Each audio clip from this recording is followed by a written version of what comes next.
Tell the truth. Everyone could be second. Your feelings all mess with. Shut up and I got no place to exit. Running noise through my mind, you think you're tired.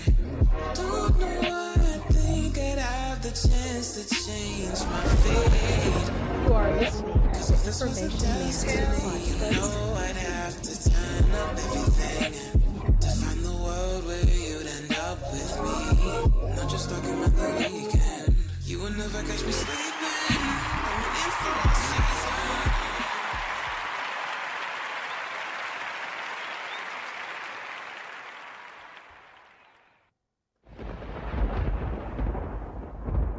Information is power.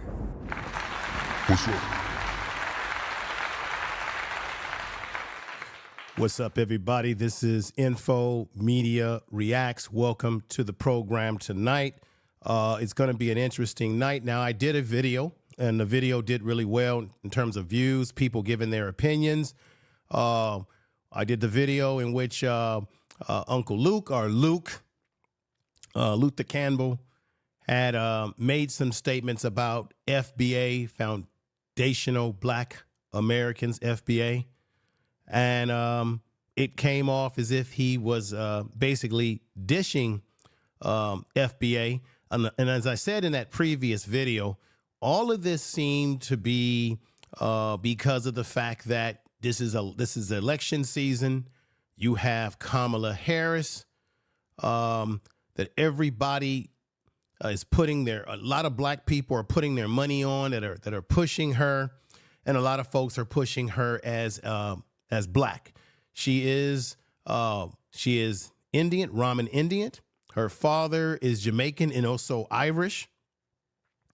So she is black, but she does not have the lineage or the history of what black people have gone through in this country in terms of shackle slavery, the Reconstruction system, the black codes that came before Jim Crow.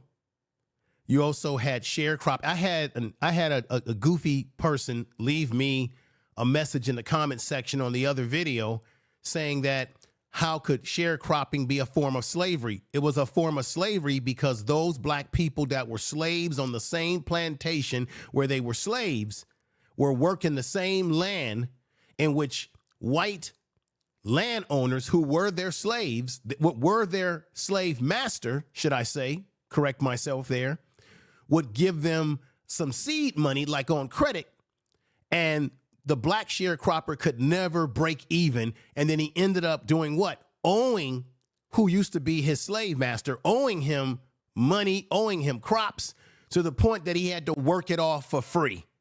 And a lot of black sharecroppers would get ripped off. Now, there were white people that were sharecroppers, but they didn't get ripped off and disenfranchised like black people did. All these things from Jim Crow to black codes were forms of what?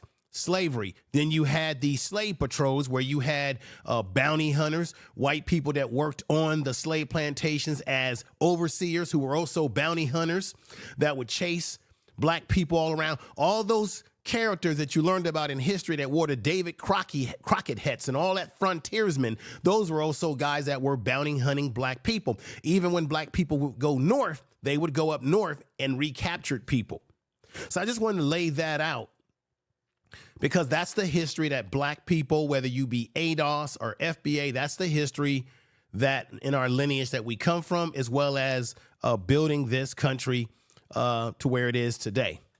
Now, I'm going to play you a series of statements that Luke Campbell said himself. He went on the Twitter Spaces and he challenged Tariq Nasheed. This is all about one person in mind.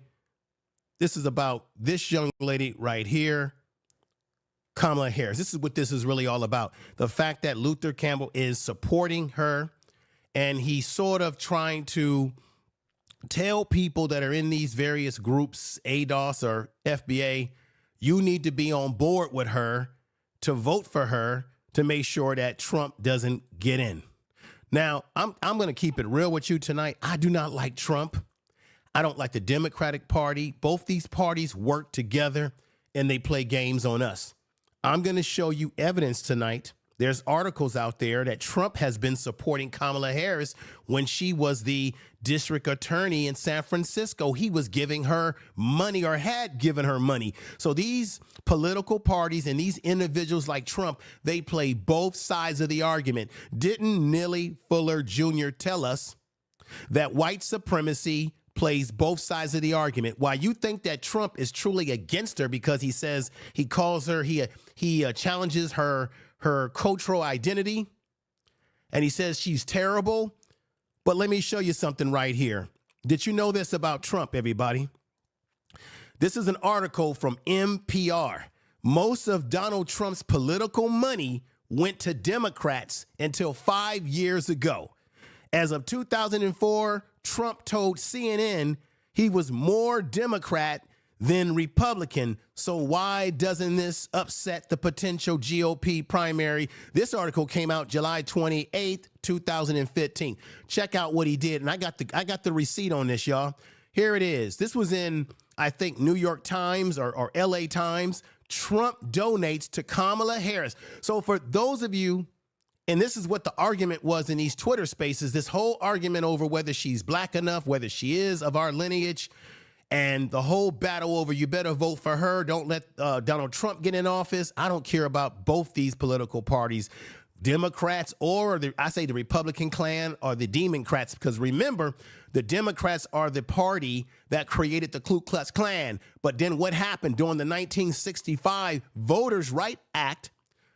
LB said himself, we have lost the South forever because the Dixiecrats, who were part of the Democratic Party that created the racism towards us and the Ku Klux Klan, they did what? Have y'all forgotten? They ran from the Democratic Party and ran over to the Republican Party. So that's why I say the Republican Klan, and both political parties have been drenched in racism and white supremacy. Damn it. Let's tell the truth and be honest about that. They play political games. Both these political parties, if you ever go into Washington, D.C., and you're going into a nice dining establishment, you see Republicans and Democrats collaborating together over wine and steak, laughing with each other, saying, hey, man, why were you so hard on me on CNN or Fox? They play the backroom deals and make you think that they're against each other. Right here, Trump donated to Kamala Harris' campaign when she was a California Attorney General. Yes, before either came close to the White House, Donald Trump gave her $6,000 to reelect her campaign, and his daughter, Ivanka, gave $2,000 to her campaign. What does this mean? As many of us know, when she was Attorney General of California, there were black men that were put behind bars. There were black men that were part of the FIRE program. There was a black man by the name of Jamal Truelove who has no love for Kamala Harris, in which her office didn't do anything to help that brother. He got railroaded and he had to fight for his life. We know that she had a laboratory under her control that was being mishandled. Some guy had cocaine or something was going on in the laboratory where there was a loose cannon in the laboratory that destroyed and spoiled all the lab results that could have helped innocent black men to be free from the prison system in California. We know about her truancy laws that impacted a sister by the name of Miss Peoples. She had a daughter that had health problems, and that's why she wasn't able to go to school consistently. And the truancy laws of Kamala Harris impacted. People said, oh, nobody went to jail under her truancy laws. Even Kamala Harris admitted herself that there were at least 20 people that were impacted, as she laughed and said, we wanted the intended effect. We wanted the intended effect of the law. Now, Donald Trump gave her money because he obviously agreed with the way she was doing things in California, but he tells you and me that he doesn't like her. That's all bullshit. You've all been fooled. And so in this whole scenario, we've got black folks going back and forth with each other on Twitter Spaces. Luke Campbell going against the FBA and ADOS. He's coming at Rizza, Islam, all hard. I'm going to play all of this for you tonight. He comes at Yvette Carnell very harshly. He comes at both of them hard, and he's doing this because he says to himself, you guys are dividing and conquering the black community. That's his position. That's how he feels. And then he's going at Tariq Nasheed. He challenged Tariq Nasheed to come to his spaces that he has every Sunday. And there was a lot of talk over there.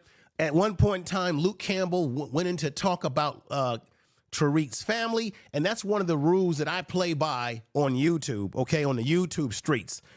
And one of those rules that I play by on the YouTube streets, everybody, is that you can go after content creators. You can go after people that you don't like or you disagree with, but don't start bringing family into the equation. When you bring family into the equation, you've already effed up right there. There's no need to bring family into these situations on these YouTube streets, family members who got nothing to do with what you're talking about. So we went after Tariq. Of course, I don't think Tariq showed up in that space, but he had his own space and said that he would address some things on his own channel and what have you. I'm saying that what they're fighting over is a woman that does have a questionable record as it relates to what she did in California. And the man that you guys are battling over with her is Donald Trump, who does not give a damn about black people. He never has. He is a racist. He gave that woman seed money. Both his daughter and him gave her seed money to assist her in what she did to black people. And matter of fact, when he gave her the seed money, it was to re-elect her again. I'm going to read it again. Years before either came close to the White House, Donald Trump gave $6,000. He actually really gave $5,000, y'all. $6,000 to re-elect her. So that tells me that Donald Trump was cool with what she was doing in California, but now he's playing the game. This is why he's playing the game.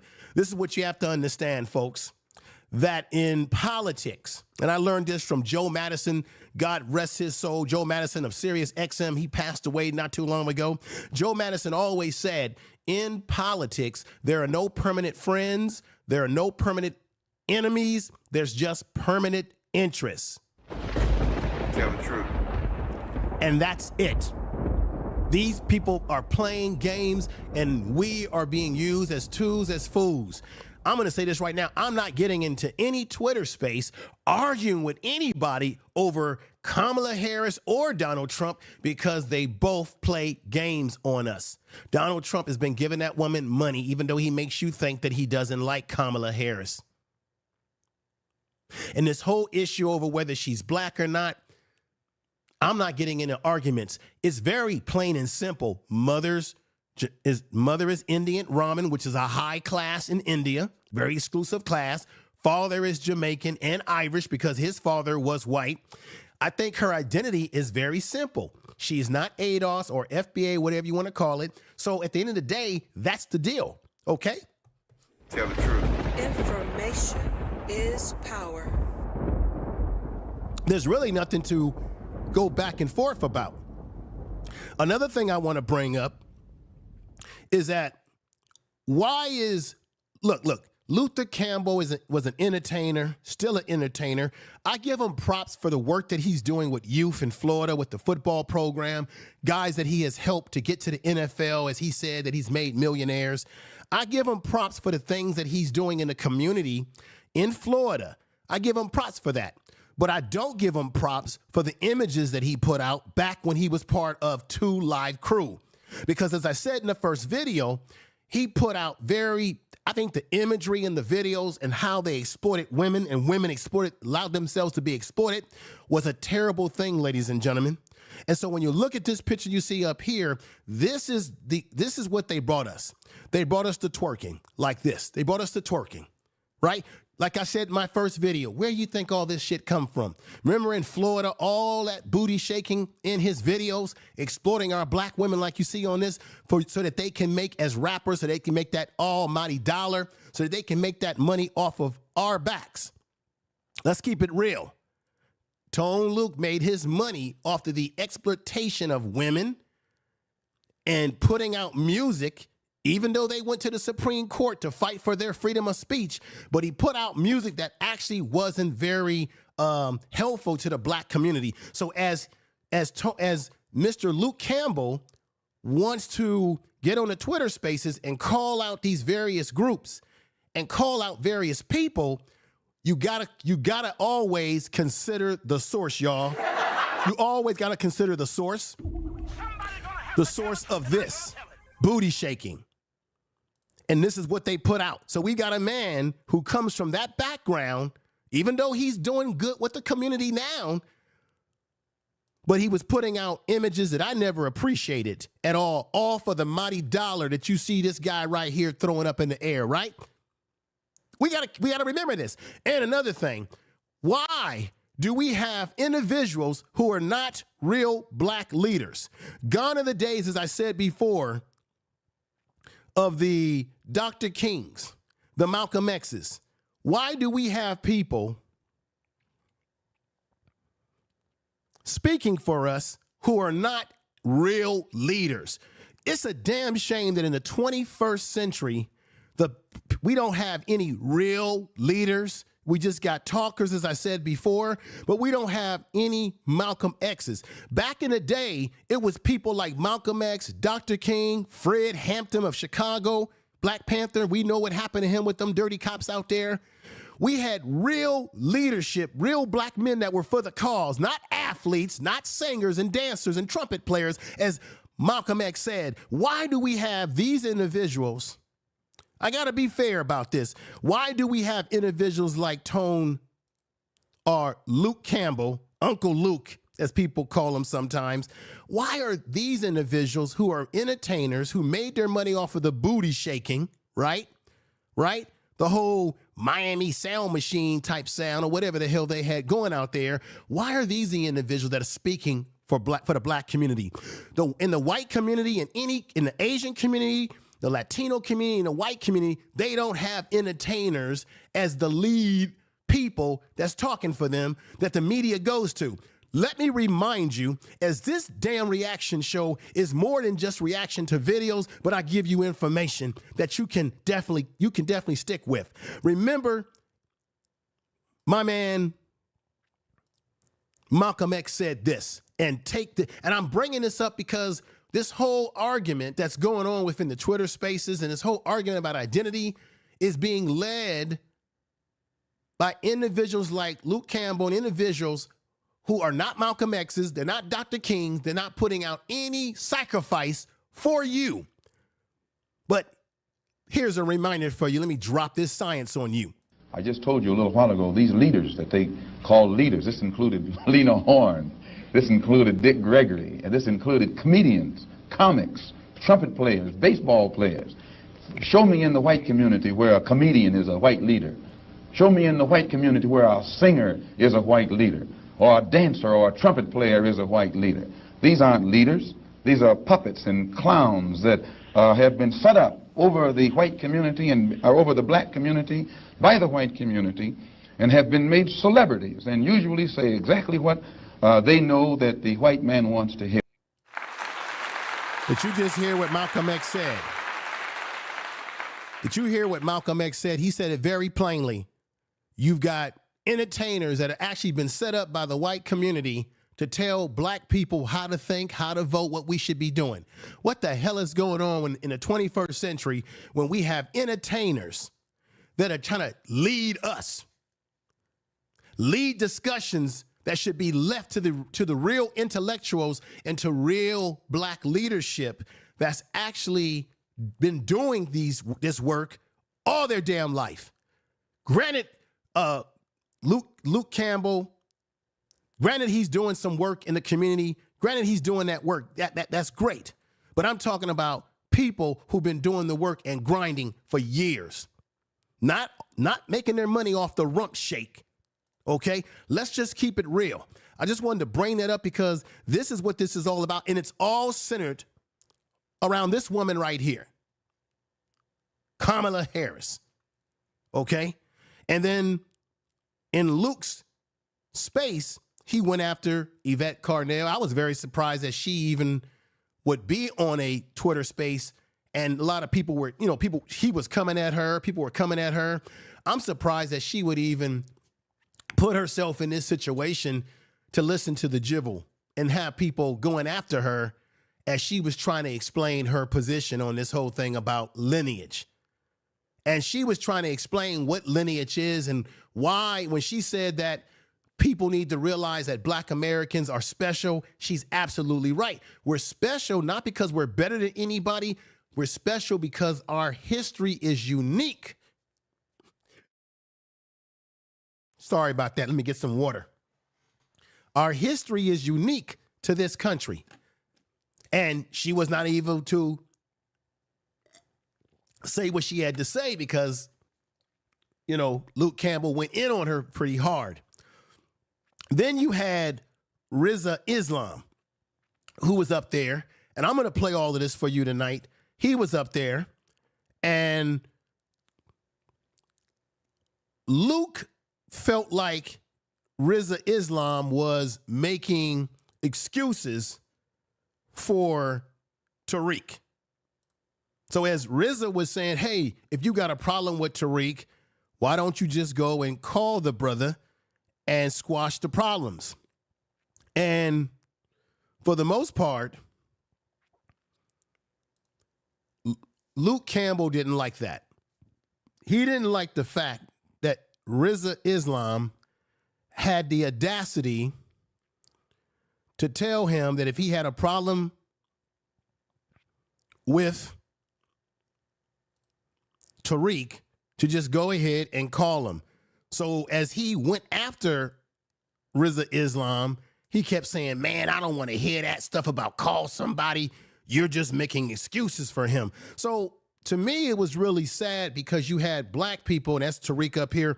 You had Black people on a Twitter space going after Black people. So Luke Campbell's whole thing was that, hey, you shouldn't divide the Black community and go after Black people like you're doing. But yet, when I listened to the whole Twitter space situation, all I heard was Black people going after Black people. So the very thing that Luther Campbell, the very thing that he was saying, I felt he was doing the very same thing that he was telling Black people not to do.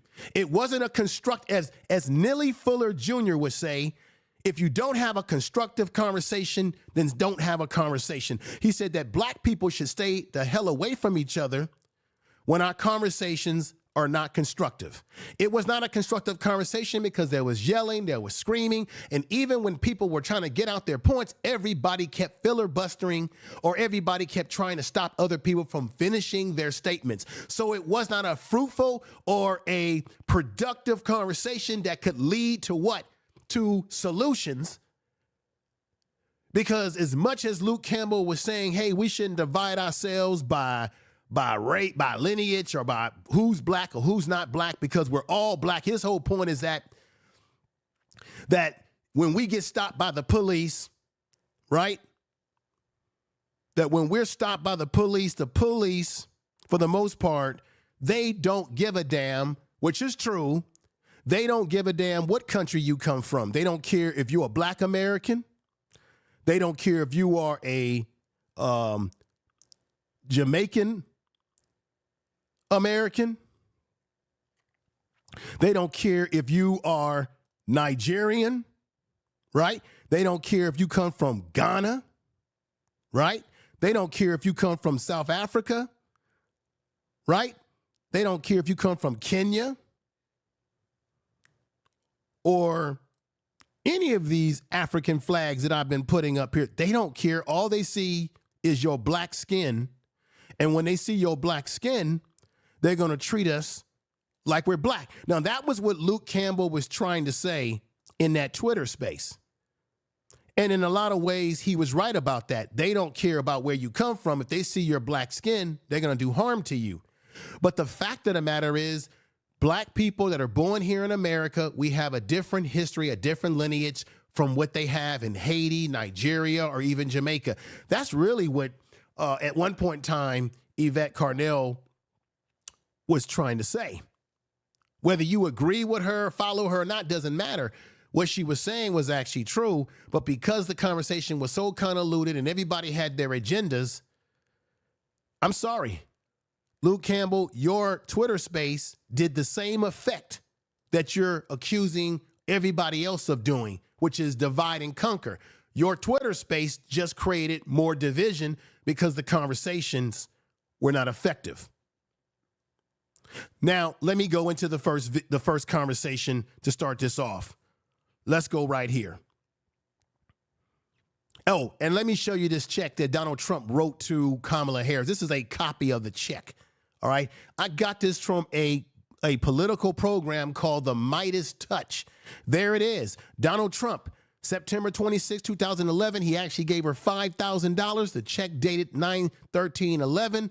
$5,000. No sense. The re-election attorney general, Kamala Harris. This is Donald Trump, a copy of the check that he actually wrote to her. So I'm just putting this up to tell you, these people have been playing games with you. And this is why you shouldn't be in any Twitter spaces or arguing with other black people over this woman or over Donald Trump, because at one point in time, Donald Trump was rocking with Kamala Harris. He was down with her policies. They've been playing games on us, folks, at our expense. Now let's go to the first video or audio clip that I'm going to play for you tonight. And remember, I'm going to say it again, we don't have any Malcolm X's. Now, I'm going to say it again. One of the premises that Luke had is that, well, what about Farrakhan? What about Malcolm X? Because Farrakhan, his family is from the islands. And we know that Malcolm X has a mother from the islands, but like I said in the first video, but Malcolm X still has lineage because his father, who was a Garveyite, is Black American and has lineage to this country, although his mother is from the islands. It's just that simple. So the whole question is, well, if you got, and this word tether, folks, if you really do some deeper research into the word tether, do you know that that's a word that they use? It's in the Bible. And it was more about how you go about worshiping God and what have you. We use these words and people create definitions for words. But if you just go and look up the word tether, it has so many different meanings. Hell, it's even got a biblical meaning. So it tells you we get caught up in these wordplay. The bottom line is we know that there's people who come here and disrespect us, and we got to stay 10 toes down on what our beliefs are, what our history is, and stand strong on that, period. But let's go into this first clip here, and here we go. Kamala Harris. It segues into that. So it becomes, do you really want reparations, or do you want to push Donald Trump's platform?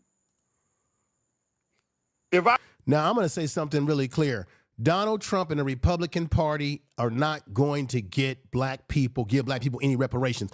Matter of fact, let me bust your bubble right now, because I do research. Right here, folks, do you know this is on Politico. This was back in 2019, okay? June 2019, 2019. Trump says that slavery reparation debate isn't interesting, but doesn't see it happening. This is what he said out of his own damn mouth. Let's go further into the research here.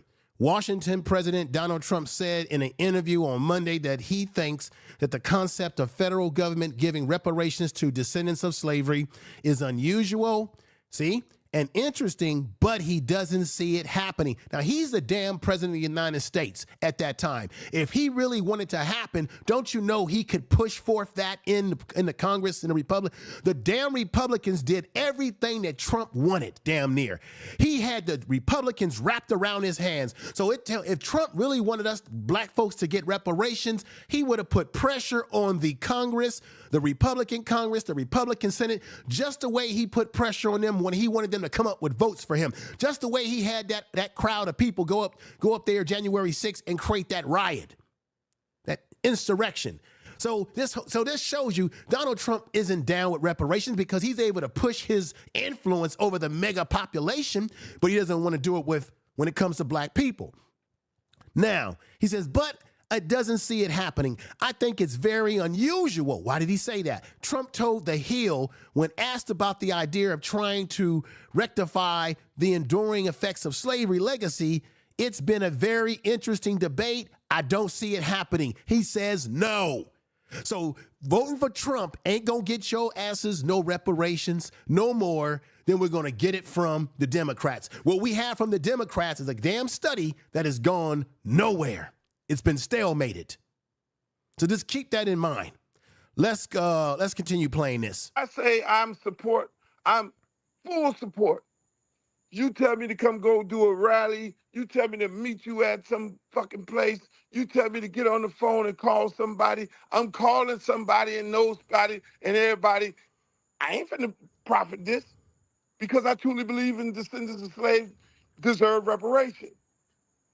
I'm gonna go beat down doors, knock on doors, hand out papers and all that shit for people, for descendants of slaves who deserve reparation. But you're gonna tell me because I support Kamala Harris that you don't want my support. You're gonna tell me because my grandmother on my mother's side is from the Bahamas. No. You're gonna tell me because my daddy is from Jamaica. No. And then it gets worse. You're born here in America. Then that becomes the definition of Black American. You're not a Black American. Okay. Black in America, born in America, on the birth certificate says Black. Then it becomes that conversation. Well, you're not Black American. Hold on. African American, Black American, FBA, Adolf, or whatever they call them. Which one is it? Which one is it? And I move on to this part of it, people. I move on to this part of it. So all of a sudden, this little coat that a lot of you all. I just want to say to everybody that's in the chat room, to everybody that's watching the program in the bushes, I want to say thank you for being here and watching and supporting the channel. I want to call people out, but I just really want to get through the content because I know it's going to be getting late for a lot of folks, but I thank you for coming over. I see CRU. I see Big in there. I see all of you over Reliable. Thank you for coming over and watching the program. Let's get to it because I have so much more to hear you, for you to see and hear. Belong to, have a problem with everybody and anybody but white people. Any black person who is not a descendant of slaves, you all have a problem with them. See, this is what I don't like about what Luke is doing here. He's generalizing people. You cannot generalize people and say that every person that's FBA, a Freeman, or ADOS, that they have a problem with people from other countries or other. You can't say that. There may be some people who have a problem, but you can't put a generalized blanket. That's what he did in that space that I did not like, because you're doing the same thing that you're accusing these groups of doing, which is generalizing everybody, and he just did it right there. If you agree with my assessment right there, folks, put 7s in the chat room. Don't have the problem with Massa. Now, I must say this. I do wish black people would go harder at exposing and dealing with our true enemies. But I do see where he's saying, what he's saying here, I do see it a lot where we got too many black people, especially on social media and YouTube. We're fighting each other, and our real enemies are sitting back and laughing while they eat their popcorn and sit in a theater and laugh at us on social media. And I'm sure there were plenty of white people, because there were thousands of people that were watching Luke's Sunday space. I'm pretty sure there were plenty of white folks that were sitting back laughing and saying, honey, pop the popcorn. These Negroes are going at each other. They can't even work together.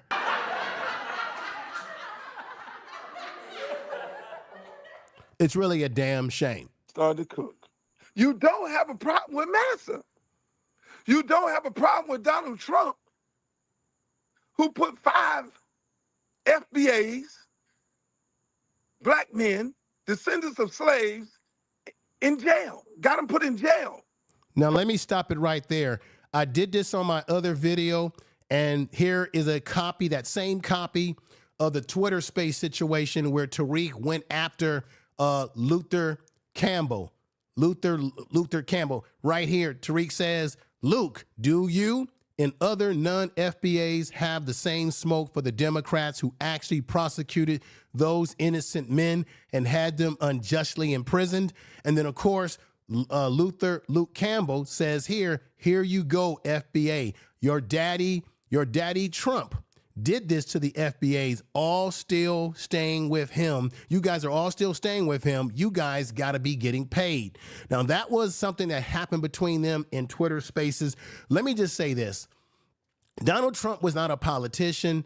Donald Trump wasn't a lawyer, but Donald Trump damn sure put forth information into the atmosphere to cause these young men, because they were teenagers when this happened to them. They weren't men, they were teens. He created an atmosphere that made it possible for them young men, those young teens, these brothers right here. Let's put their picture up right here, because I feel some kind of way about this personally. Donald Trump did, even though we know that New York, as I said in my other video, we know that New York is a Democratic state, but mainly a blue state. And of course, there were probably people that were Democrats that contribute to what happened to these young men. That's a no-brainer. But didn't I just tell you that Donald Trump at that time, Donald Trump himself has done this? Most of Donald Trump's political money went to Democrats until just 5 years ago. This was in 2015. So I said this in my first video, and I don't think people listened. Donald Trump was a supporter of the Democrats. There's pictures of him kicking it with Bill Clinton and Hillary Clinton. Come on now. So he was one of those Democrats in New York who contribute by opening up an $85,000 ad. And he said on CNN that everybody should hate them. Everybody should be against them. I'm going to play you the damn evidence tonight. Tell the truth. This the real deal reaction channel, because I don't only show you videos, but you're going to get information from this channel. Now, let me set this up and let me just say this. Yes, Democrats in New York played a role in this situation. Tariq Nasheed was right about that, what he said to him in that Twitter space. But I said this in my first video, that these brothers, the Central Park Five, have consistently said on news programs and podcasts that they partially blame Donald Trump for what happened to them 42 years or 41 years in prison. They said that he contributed to what happened to them. They have never. So if they're telling you who they think is partially responsible, if not responsible, I'm going to go with the Central Park Five before I go with anybody else's opinion or assessment, because they're the ones, when they were teenagers, that went through this hell. Why would we not listen to the very men? They're men now, but they were teenagers then. Why wouldn't we not listen to what they say, not what we want to say? And here go the evidence of it right now. Here we go. Listen, as my friend Corey Wise just said, 45 wanted us unalive. He wanted us dead. Today we are exonerated because the actual perpetrator confessed and DNA proved it. That guy says he still stands by the original guilty verdict. He dismisses the scientific Tell the evidence truth. rather than admit he was wrong. He has never changed, and he never will.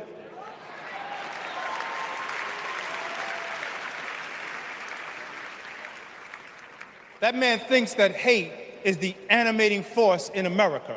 Boom.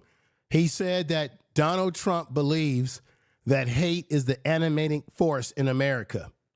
This is why I'm going to show you something right now. Because what that brother just said is the truth. This is what Donald Trump said. And that brother Salam, who was a teenager when this whole thing happened, and Trump contributed to it. Don't tell me he ain't racist.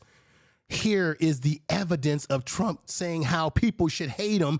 The brother was right when he thinks that hate is the animated system. Here we go. Of course I hate these people.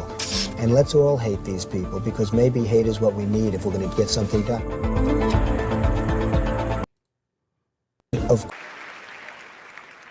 That man thinks that hate is the animating force in America. Have I proved my case? Have I proved my case? Not from my mouth, the mouth of the victims of Donald Trump. You remember Donald Trump had a lot of pull in New York at that time. He created an atmosphere. Let me also finish playing this. Donald Trump played the game here. See, a lot of you will say, well, Donald Trump ain't racist because he hung out with rappers. Rappers are not a barometer of one's lack of racism. Why are we using rappers, that tired excuse, as the barometer that he ain't racist? Most of those rappers were hanging out with Trump because they were trying to get something from Trump, or they were trying to be close to money. And none of those rappers that were hanging out with Trump did a damn thing for the black community. So don't give me the argument about him hanging out with rap. Matter of fact, let's keep it real. Thomas Jefferson had slaves that he had babies. There have been plenty of racist white men who had babies with black women, particularly the slave masters. And when those babies were born, they still treated them like slaves, even if they put them in the damn house. So when it comes to poutine and having sex with a woman, people are colorblind. They'll hump any damn thing. So this whole notion that, oh, Trump is not racist because he hung out with some rappers, some old Sambo and Gumbo rappers. Trump hung out with he hung out with what's the other guy? The slick-haired Al Sharpton, and we know that Al Sharpton is an agent, y'all. So tell us something that we don't know. Let's get back to this right now. Let's get back to this audio clip. But I'm making my points here because I'm going to say what I said in my first video. I think for myself. I think critically. I research. I'm not following nobody. I'm not following any of these individuals because, like I said, the only people that we had as real leaders was like Malcolm X. People like this is who you should be following. God bless his soul. If he was alive today, he should be alive today, right? And I know there's people who feel that Farrakhan indirectly has something to do with that. But let's get back to this. You don't have a problem with that. You don't have a problem with Donald Trump. Daddy is a German. And Donald Trump's, it's interesting that he said that Luke said that, because Donald Trump's father, his name is Fred Trump. If you go back and do some research, in 1921, Fred Trump was fighting against the police in New York while helping the Ku Klux Klan. He was in lockstep and barrel with the Ku Klux Klan, and Donald Trump and his father were sued under the Nixon administration for housing discrimination.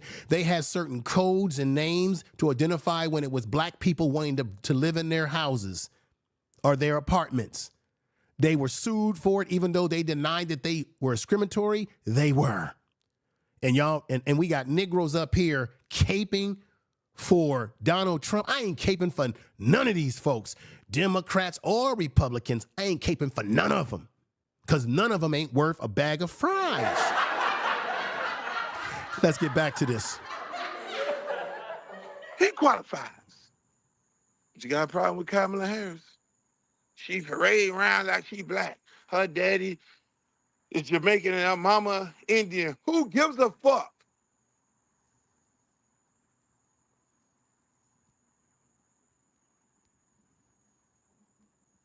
It becomes that conversation.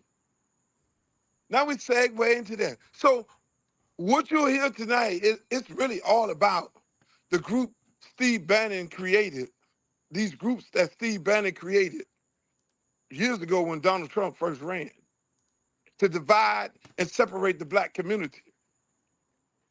That's what this shit really all about when you look at the big picture, because the leaders, now there are some good FBA people, my friend. So right here, Luke says there's some good FBA people, but he contradicts himself because at the same time, he continues to put everybody in the same bag. And you can't do that because you don't know everybody. Let me play a little bit more of this, and then I'm going to go to other clips. Friend Stephen Hunter, he's an FBA. There's some great people. They believe in their shit. And they, you know, hey, look here, man, I respect that. They believe in their cause. But how do you get anything passed when you done shitted on black people born in this country? You done shitted on all them, but at the same time, you feel like you got enough votes of descendants of slaves, but you just shitted on all them because they reside in the Democratic Party. You say, fuck all them. How you gonna get some shit passed? Make that make sense. How are you going to get reparations passed and you done shitted on the entire party? 90% of the party is descendants of slaves. The black people in the Democratic Party. You done shitted on that entire party. Now, do you agree with Luke here that that 90% of the Democratic Party is made up of black people, and particularly black people who have lineage to America? Is that true? Let's be honest. The Democratic Party is largely supported by black people.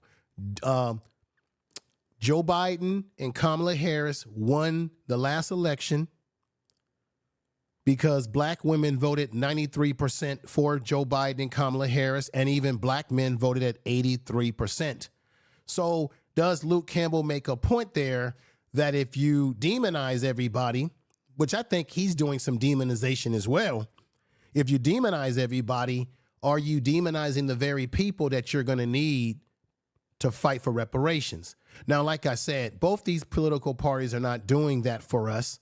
The Democrats have a damn study, but yet when it comes to everyone else that wants something, they don't have to wait for a study.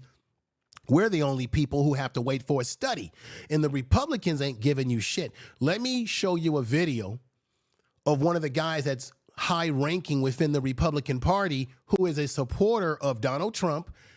I think this happened maybe, what was it, a year ago or a few months back. This is what's this guy? He used to be, believe it or not, he used to be the football coach of Auburn, where you got all those black players that they recruit going to these schools, making these schools rich. These black players going to the SEC. And Televille, I can't even say this guy's name. He set up here and said that he was not going to give Senator Tuberville makes racist remarks at a Trump rally. And this is the man that some of y'all might want to vote for, but this is the kind of people that, and both the Democrats and the Republicans, are, to me, play games with us. But let you see what this man, Senator of Alabama, Tuberville, had to say, because I think Luke mentioned this, but let me play this for you. Tuberville made these racially charged remarks. The Democratic Party, they have a majority. They could stop this crime today. Some people say, well, they're soft on crime. No, they're not soft on crime. They're pro-crime. They want crime. They want crime because they want to take over what you got. They want to control what you have. Now, when he says they want to take over what you have, this is a dog whistle, everybody. Do you hear the dog whistle? He's basically saying that the people that's committing crime are black people, us.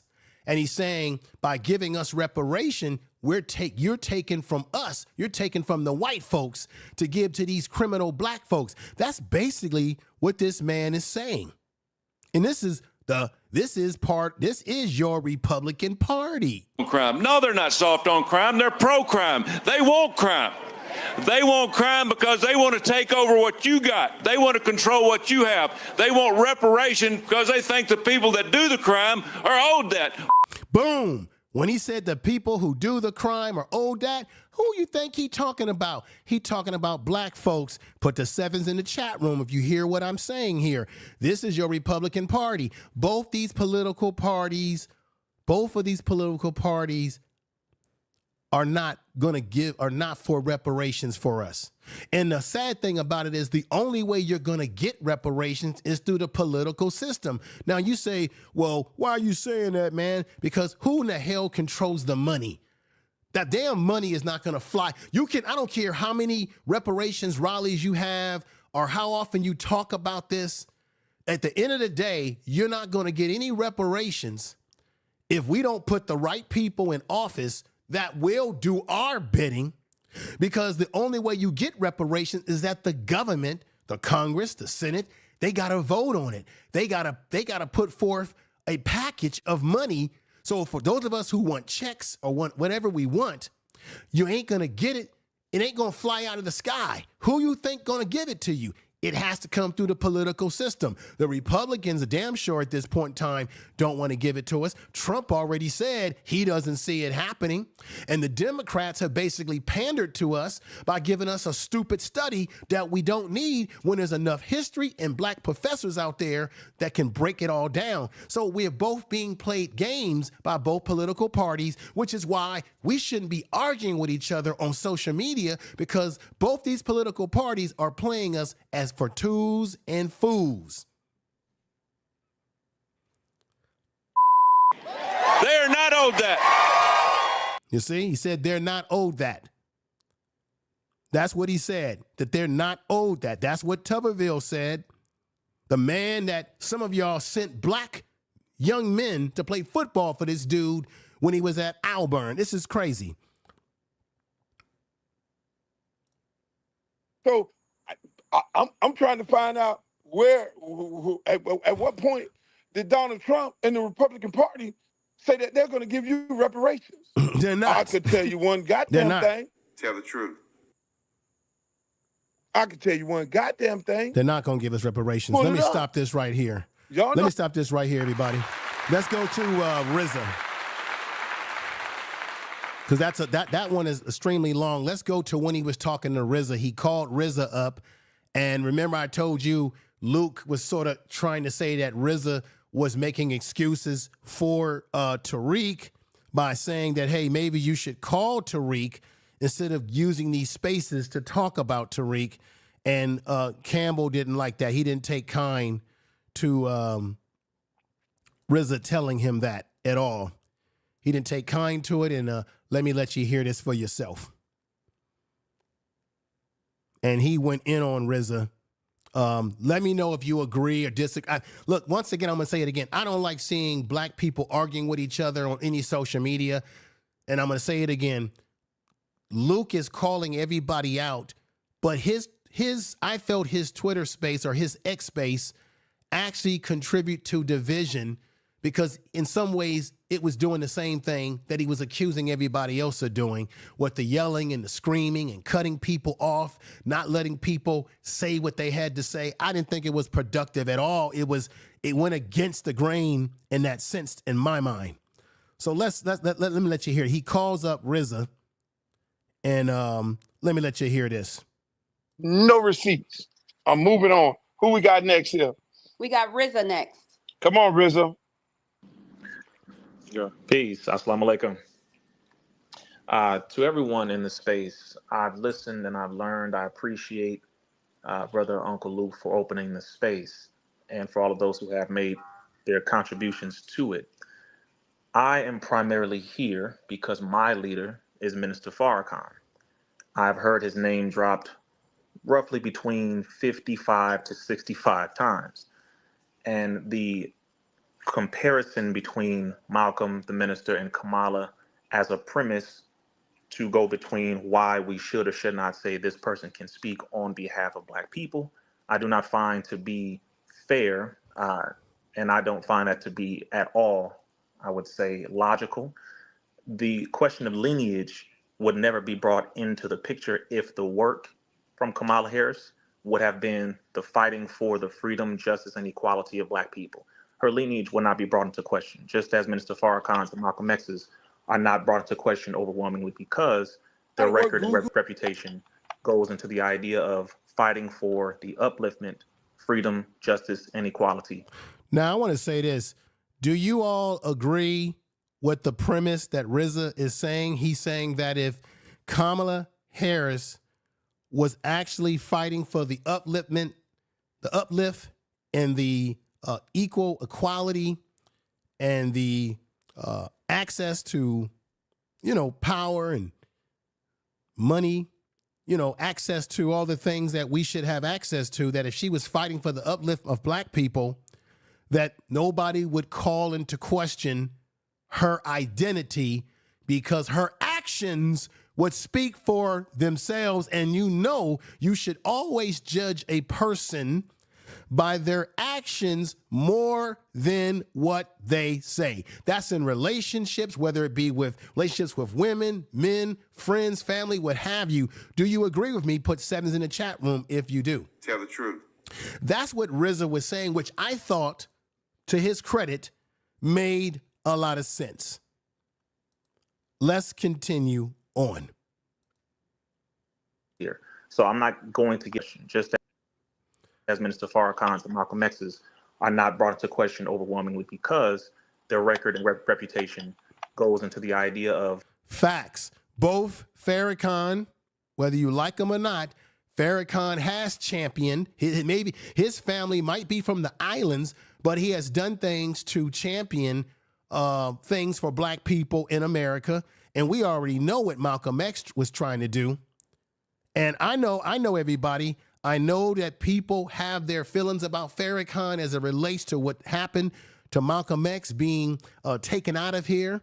But Rizza is correct when he makes the statement that both these men, one who has a father who has lineage to America and a mother who's from the islands, and the other, Farrakhan, who has family from the islands, their identities don't always come into question because of what they have actually done that has validated them to the Black community over the years. Kamala Harris does not have such a record, and that's a fact. Tell the truth. We got to be honest about that. Let's continue. Fighting for the upliftment, freedom, justice, and equality of Black people. It's very clear. So I'm not going to get into the argument of the lineage or tether or FDA, ADOS, any of that. The fact is they have fought for the upliftment of Black people. Kamala's record shows different. It's very, very simple. Whoever you choose to vote for, that is your decision. You want to vote for Trump, that is your decision. Kamala, your decision. Dr. Cornell West, because he is on the ballot, although most of our people don't even bring him up, he is on there. If you choose to vote for him, that is your choice. But I simply wanted to make it very clear that we cannot, in all good sense, nor logic, nor reason, compare Kamala Harris with the Honorable Minister Louis Farrakhan. And Brother Luke, I will caution you as your younger brother to just be mindful that if you have an argument with someone, as you do with Tariq Nasheed, and I understand, I've heard the back and forth, simply get on the phone and call the brother rather than bringing Minister Farrakhan into this. Because let me stop it right there. So he said, if you have a problem with Tariq, simply get on the phone and call him And of course, Luke went on to say, hey, I know Minister Farrakhan, or I know his son. Me and his son is tight. So what he did is Luke Campbell tried to, validate himself as saying, hey, you can't really tell me what I should do because, see, I know Farrakhan and I got Farrakhan's son's number in my Rolodex and I can call him up anytime. But I think that Rizza said some things that was very mature, and I think that it didn't fit the narrative that Luke was trying to go for, because at the end of the day, this is all about chastising black people who just don't feel Kamala Harris. They don't want to vote for her. They don't think that her identity has always been with us, because they're going by her record. And as I said before, you judge a person by the fruit that you judge a person by their actions, or what they often say in the Nation of Islam, you judge you judge a tree by the fruit that it bears. Tell the truth. And I think that's really what's happening here. Now, I don't like it. Does it look like it's division? Yes, it sort of gives that taste of division. And I wish it wasn't happening on social media for everybody to see. But this is what he said, and I don't think Luke really took well to it. Here we go. Let me ask you, Brother Rizza. Let me ask you this, because me and Minister Farrakhan's son is very good friends. Like I said, Yes, sir. Me and Minister Biard is very good friends. I've been taught by him, if you know who he is. Yes, sir. So I want to say this to you, brother. What I'm questioning, when I bring his name up in this conversation, erase the politics. When a brother like Tariq and his followers hop on these platforms and call people black leaders, black people who have family members whose parents are from the islands, tethers. You don't want to speak about the tether part of it, but that's what we talk about, brother, because that is a derogatory term if it's meant for me, because my parents are from the islands, then it's meant for Minister Farrakhan, who I love to death, and Brother Malcolm X. So you can't separate. So what you see is that Luke is kind of saying, if you're using that term tether, then it's automatic, and it's about people that come from the islands or even from a place like the continent of Africa, like Ghana or something like that, then the word is being referred to everybody. But this is what Rizza had already told him, and I guess it just didn't fit the narrative that Luke was looking for. He already told him that the reason why Farrakhan is more respected and a Malcolm X than a Kamala Harris is based on their deeds, their actions, what they have done and sacrificed for black people. And he said that Kamala Harris doesn't really have a history of sacrificing. But Luke goes to, well, by using that word, you're basically saying it's on everybody. But Rizza Islam just told him why the other two men, Farrakhan and Malcolm X, who he kept using their names in the Twitter space or the X space, Rizza Islam already explained why. But here we go again. You can't separate it on behalf of Mr. Tariq. He got on here and he made his statements and he went back and forth. If you follow him, saying all these things about me, which I don't give a shit. Spell my name right. But my question is the divide of the black community and this derogatory term of tethers, and it's defined by you are black in America, and if your parents are from the islands, then that is what you are. That's why Miss Yvette so eloquently said she don't subscribe to that shit because it's a derogatory term. So I have a problem with you saying it about anybody. And Minister Farrakhan, me, and everybody else falls into that category. So I wanted to know from this man, you say this shit on this motherfucking platform, bring your ass on this motherfucking platform, and I want you to say that I want you to have the same smoke. I want you to say, you say it the same way that you've been saying it on your platform.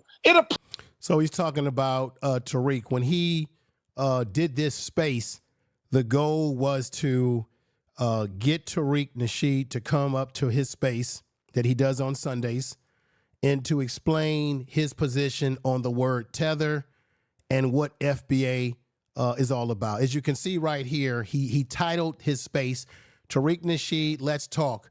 Why a problem with Farrakhan and Malcolm X, VP, he put there. Now, the people that came to the space, as you already know, because he said it, you had Yvette Carnell. They were really going in on her as she was trying to speak, and I'm going to play that for you.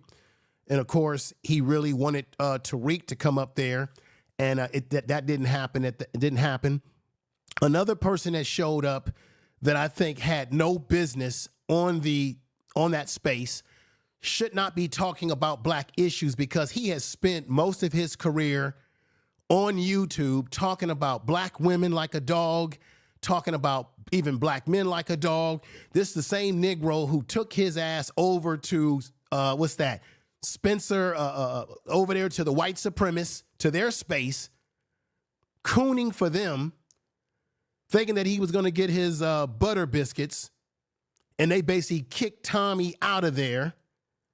Tommy has been a detriment to black people on these social media spaces. This man used to be the big time man on social media, on YouTube. Y'all gave this man plenty of super chat money, plenty of money, listening to him denigrate black women, black men, talk his shit, get on other people's panels, over talk people, talk all of his bullshit for all these years. And then he took his raggedy ass over there to Richard Spencer's Twitter or X space and tried to capitulate to those white folks, and they let him know they didn't have no respect for him, because how you going to expect white supremacists to respect you, Tommy, when they already see that you don't even respect your own people? So they kicked you out, and you was over there going back and forth with them white folks like a little kid, as they basically told you, we don't need you. All that expectability politics didn't work for your ass. And so they told you that they weren't down with you. And if you notice, ever since he got embarrassed with white folks rejecting him, because he went back and told everybody, see, black people, you know what? I agree with you. Y'all should do something to these white. That's what he said, right? Now, all of a sudden, since he got booted out from there, and he's been talking shit about black folks for years, and we're tired of it. Now you notice that Tommy is making a switch, and now he's trying to creep himself into black spaces. And then he kept saying on his Twitter space, I'm waiting to talk. I don't know if he did talk because I have no video of him talking, but Tommy has no business on any of these panels talking about these issues because he's been a raccoon for years. Tell the truth. And y'all know it. Put the sevens in the chat room if y'all know I'm telling the truth. Tell the truth. Now, let's continue with the Rizza and Luke right now. Applies to Minister Farrakhan. It applies to me. It applies to Drew. It applies to all of us who have parents that are from the islands who fight our ass off for black people here in America. And you ain't gonna come up here and say no difference. So right now, this is Luke giving Rizza Islam a mouthful after Rizza was trying to express and explain his position, and Rizza was polite, but Luke was yelling and going in on him because he feels and felt that Rizza Islam was just simply making excuses for Tariq. Do you believe it's true? I mean, maybe he is making excuses because Luke wanted him to address the issue of tether, and it didn't seem like Rizza wanted to get into that because he continued to say, hey, you should call Tariq up. How do you feel on either side of this situation? My position is that it's just a damn shame that black people were on a social media space arguing back and forth. And all of this is centered around a woman who, I got to be honest, Rizza was right. It's all centered around this woman who actually, if you do look at her record, she really did not push any causes for black people, particularly when it came to San Francisco as Attorney General of California. Yes, she was talking about truancy laws and how you have people who are not going to school, which can lead to them going to prison. Yes, she did all of that sort of stuff, but she talked about that. But in terms of the grind, and really doing things that were fundamentally in the interest of black people, black Americans, I never have seen that. And I lived in San Francisco. I've met this woman in person. I'm in California. So a lot of people who are talking this stuff about what she did in California, a lot of folks don't even live here. I live here and I know the effects of her administration and how it did impact particularly black men in the penal system. And I'm going to be honest too, she did put men in prison who actually were serious criminals. So don't get it twisted. Not everybody that she put in prison was this innocent person. The reason why I know this, because of the work that I do in the system itself as a counselor, as a therapist. So I know there's some of these guys that I've dealt with personally who were legitimate criminals. And then there were those who should have been let out of prison, who should have never been put in fire camps and kept in those fire camps. And then there were black men that could have been released. I think there was a black man that could have been released that was on death row in San Quentin. We don't have death row anymore in California. But her laboratory did a horrible job of handling evidence, and a lot of black men that could have got out of prison. And we know what happened to Jamal Truelove under her watch. Okay? Look these stories up. Let's go back to this. I don't give a rat's ass, my brother. No, let him. No, I'm talking to him. You ain't gonna sway the conversation because I can get on the phone and call these people. So there ain't no brother Luke invoking no names. I know these people. So if I know Musa Deep. I have Musa Deep phone number in my phone right now.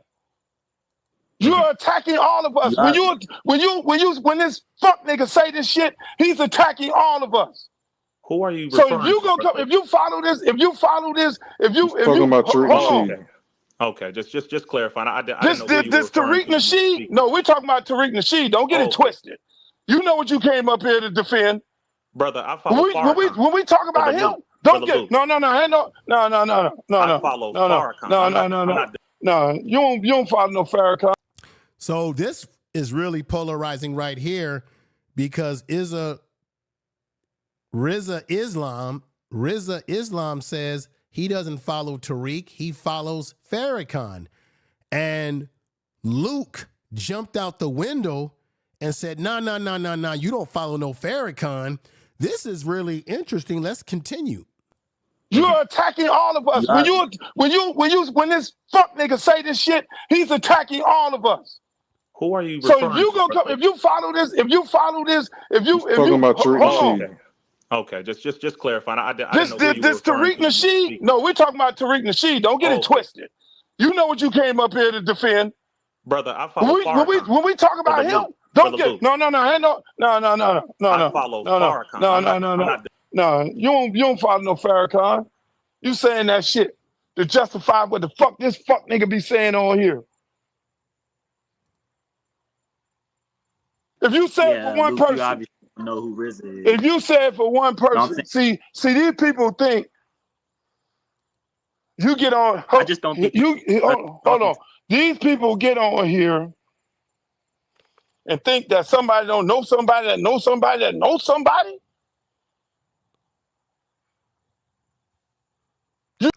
What do y'all think, everybody in the chat room? I mean, this is crazy. Like I said, I'm going to be honest, I really hate seeing black men arguing with each other back and forth. And we got to consider the source here. I'm sorry. Luke Campbell, we know what his reputation was back in the day with his group, the booty shaking in the videos that he did, all for the mighty dollar. I'm playing this because you got to consider the source of who's talking here. And just like Malcolm X said, why do we have entertainers talking for us? I just told you a little while ago, these leaders that they call leaders, this included Lena Horne, this included Dick Gregory, and this included comedians, comics, trumpet players, baseball players. Show me in the white community where a comedian is a white leader. Show me in the white community where a singer is a white leader, or a dancer or a trumpet player is a white leader. These aren't leaders. These are puppets and clowns that Tell the truth.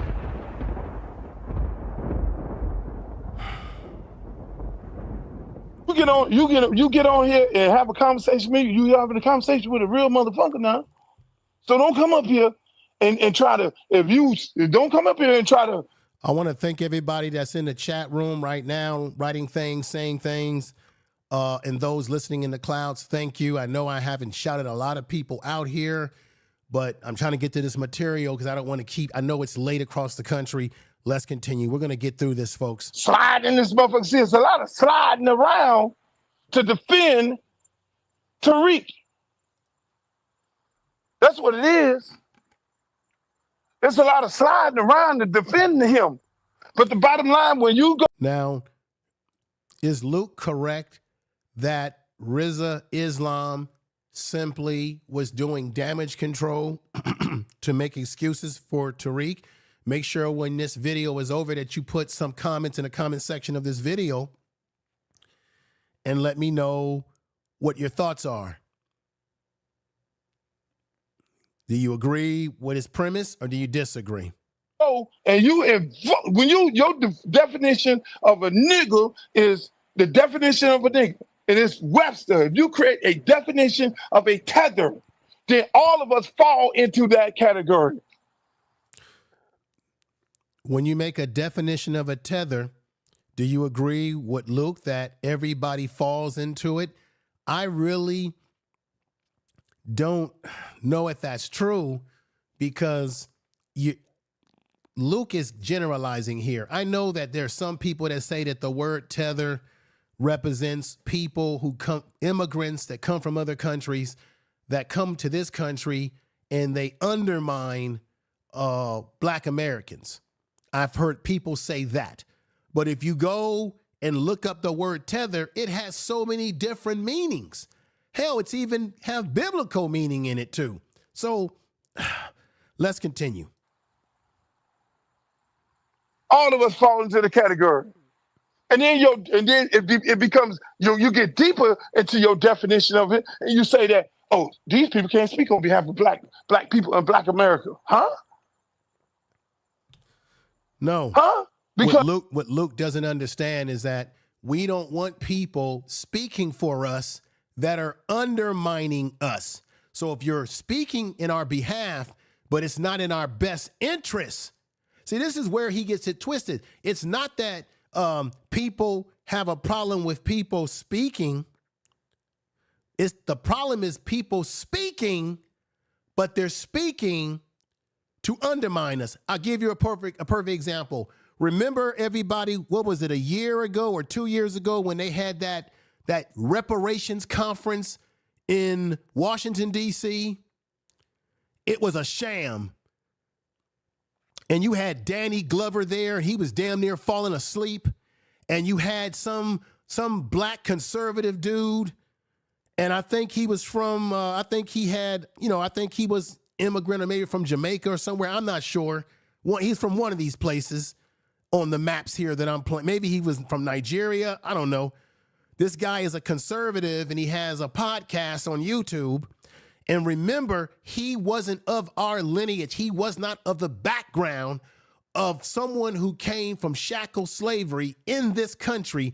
I think he was an immigrant, and he sat up there in that reparations conference and said that black people, and he was a Republican, a conservative. Tell the truth. If y'all remember what I'm talking about, put sevens in the chat room. He sat up there and said that black people in America didn't need reparations.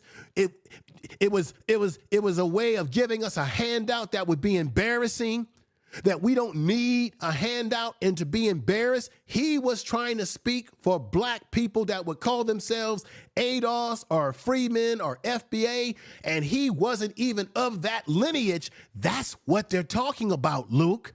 Individuals like that are undermining, who are not even of the lineage. That's like me going to Africa, to Nigeria, and going to some conference and telling people, well, the Nigerians or the Ghanaians or the South Africans, okay, there go the South African flag right there. The South Africans don't need to be free from apartheid, and I'm not even South African. That would be me going into Nigeria or Jamaica telling them what Jamaicans don't need, and I'm not Jamaican. I'm from this place called America, right? Statue of Liberty and all that type of shit. Tell the truth. You get where I'm coming from.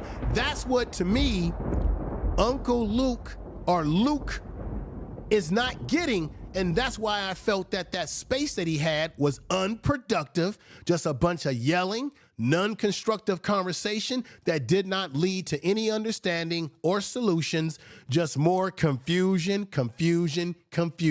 Like Neely Fuller Jr. said, if you don't understand what racism, white supremacy is, it will only confuse you. If you don't understand it, when you see it, when you experience it, you'll only be more confused if you don't understand the concepts of it. Because of politics? Had the same smoke. Let me stop right there. I think somebody super chatted me. Thank you for the super chat. Let me see if I can go in here and pull this up if my system is working right. Hopefully I'll be able to pull it up. And I want to thank, we got Sister 2 Stars is in the house.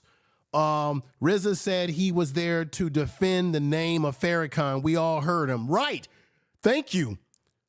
Root, North Carolina. Hey, brother, you are absolutely right. He was there to defend Farrakhan. Matter of fact, he said it over and over again, and he defined very clearly why Malcolm X and Farrakhan would not fit that description based on their deeds. I want to say, X Freeman, thank you for coming over. Someone sent me a super chat, and I just wanted to say thank you. Said Tariq COINTEL, agent of chaos. He himself said that Trump supporters offered him a huge bag to drop on black immigrants. $5 super chat, thank you. Thank you for the super chat. Thank you for that. Amen. You're telling the truth. Thank you, everybody. Make sure you subscribe to the channel if you have not. You are listening to Information Man. Please make sure to subscribe to his channel. This is one of my channels. I also have another channel called Information Man Show, where I go live on Sundays. I'm going to be going live on Saturday because I had some technical difficulties on Sundays. For those of you that were trying to watch my Sunday broadcast, it was technical problems in my streaming system.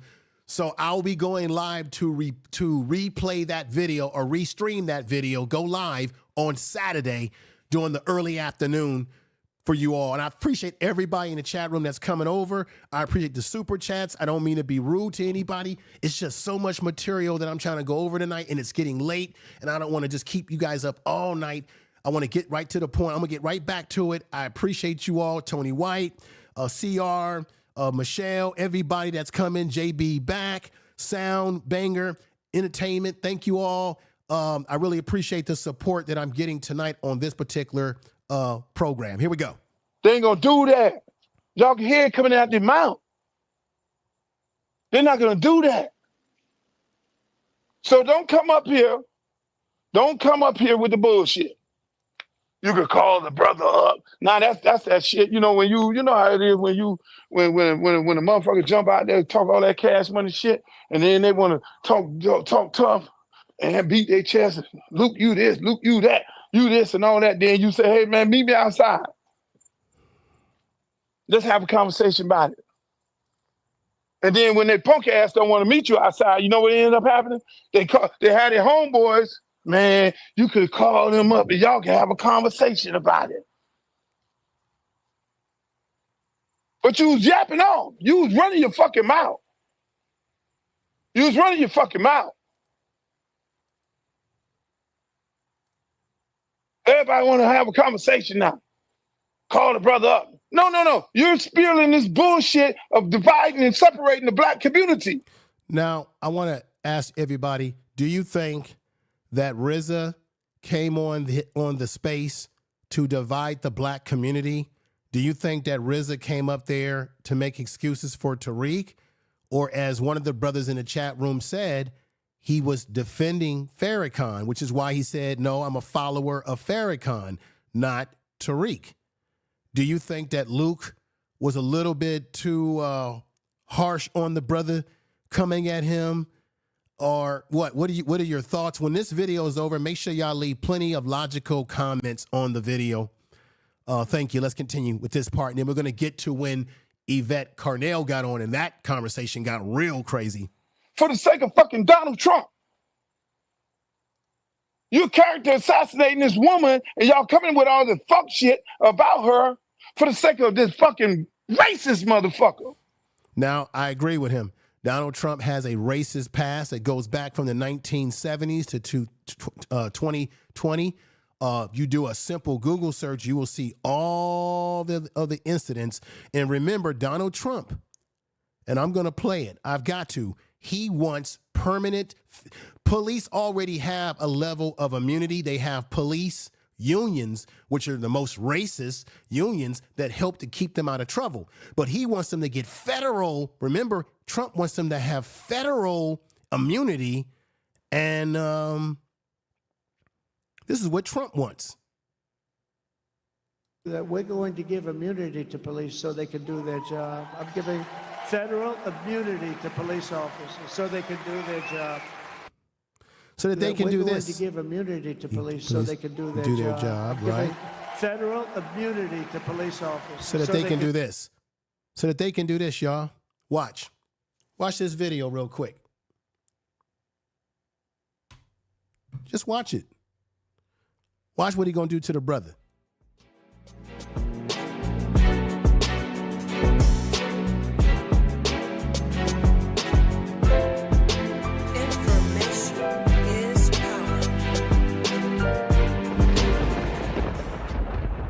You see that? That's what Trump wants to do.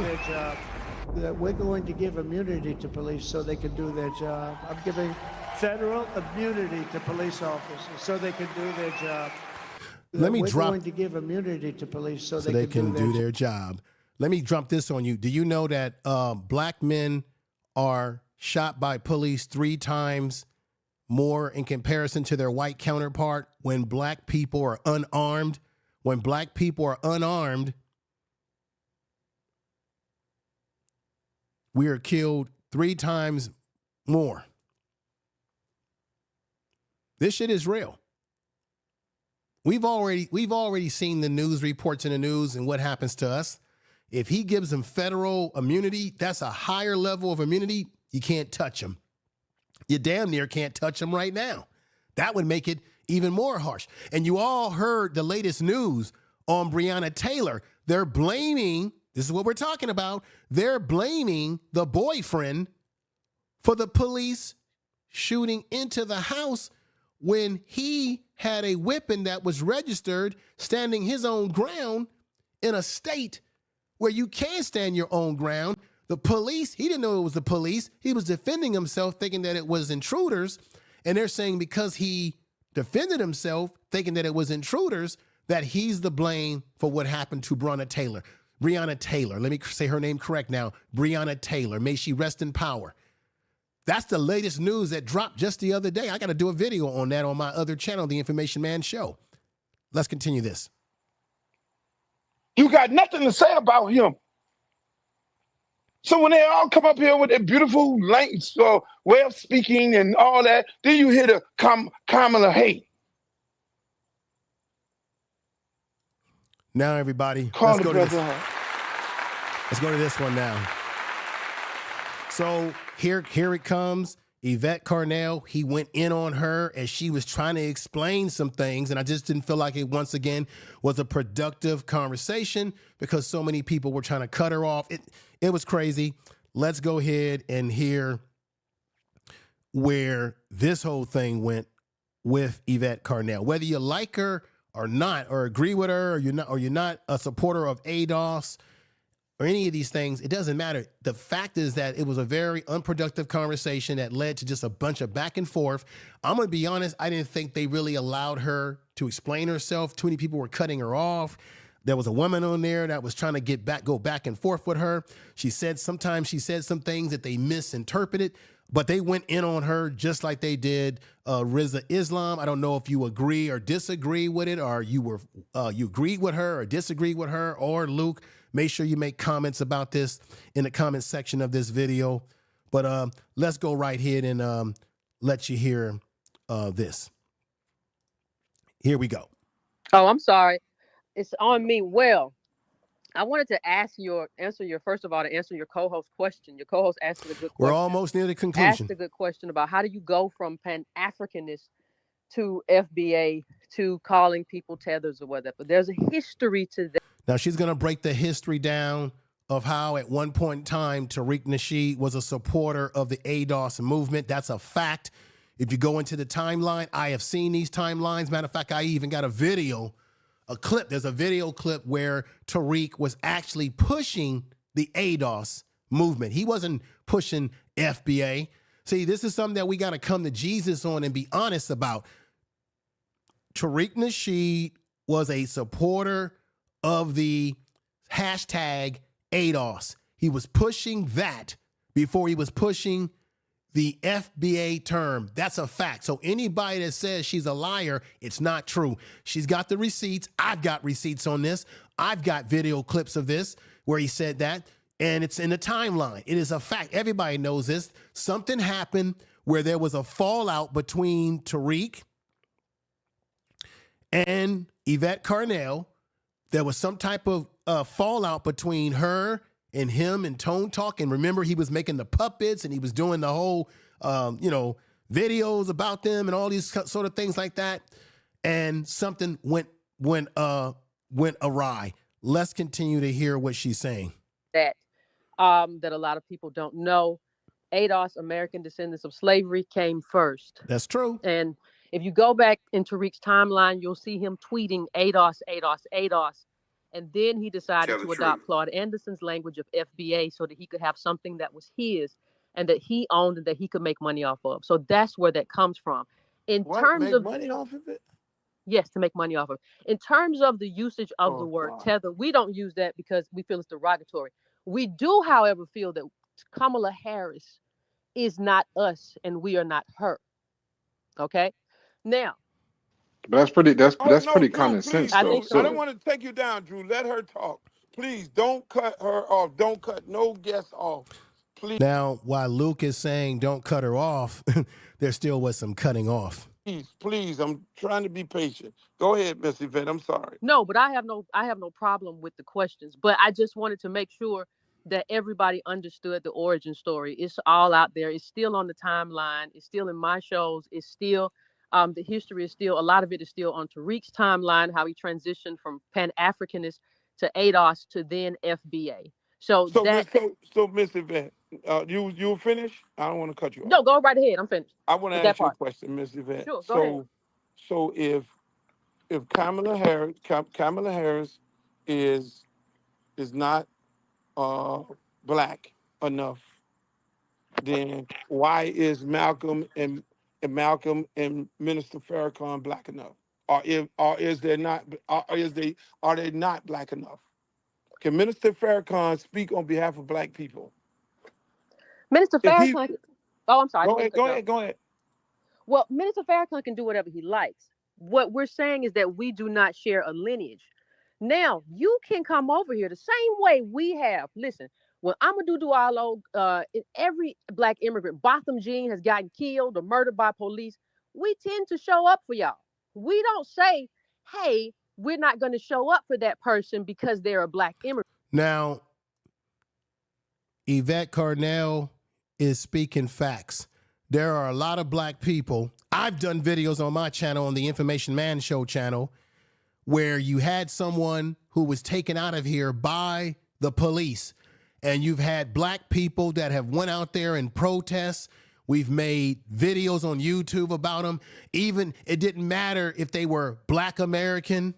Let's keep it real, right? It didn't matter if they were black American or they were Jamaican or Nigerian or Ghanaian or South African or from Kenya, right? Or any of these places. Any of these places are from Sierra Leone. That's the Sierra Leone flag here. There have been lots of black people that have been harmed in this country that were of mixed heritage, or they were from one heritage of the black diaspora, and black people still went out there and protest in their behalf. Black America, those that you would define as ADOS or FBA. That's a fact. This is where Yvette Carnell lands on strong ground here. Tell the truth. But we do understand that Kamala cannot run on being black, because what being American black in this country means is that you come from American chattel slavery. So if you say she's the first black president, the way people usually understand that and hear that is that she is an American black person that comes out of that struggle in America. So what I'm saying is that she cannot run on that. What Kamala Harris has to run on the policy. So Minister Farrakhan cannot say he's black. No, ladies and gentlemen, did you hear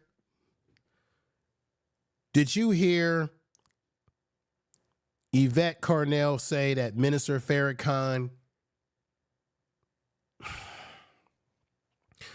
she's basically saying that Kamala Harris can't run as a black lineage individual. She also admit that Farrakhan, although he's not black, he doesn't have the black American lineage of those of ADOS and what have you. He still has done things that you can consider that. Let's continue. Black, he can't say he's ADOS.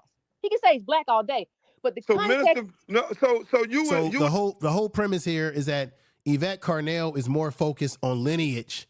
She's saying that anybody can be black, but lineage is completely different, and that's a fact.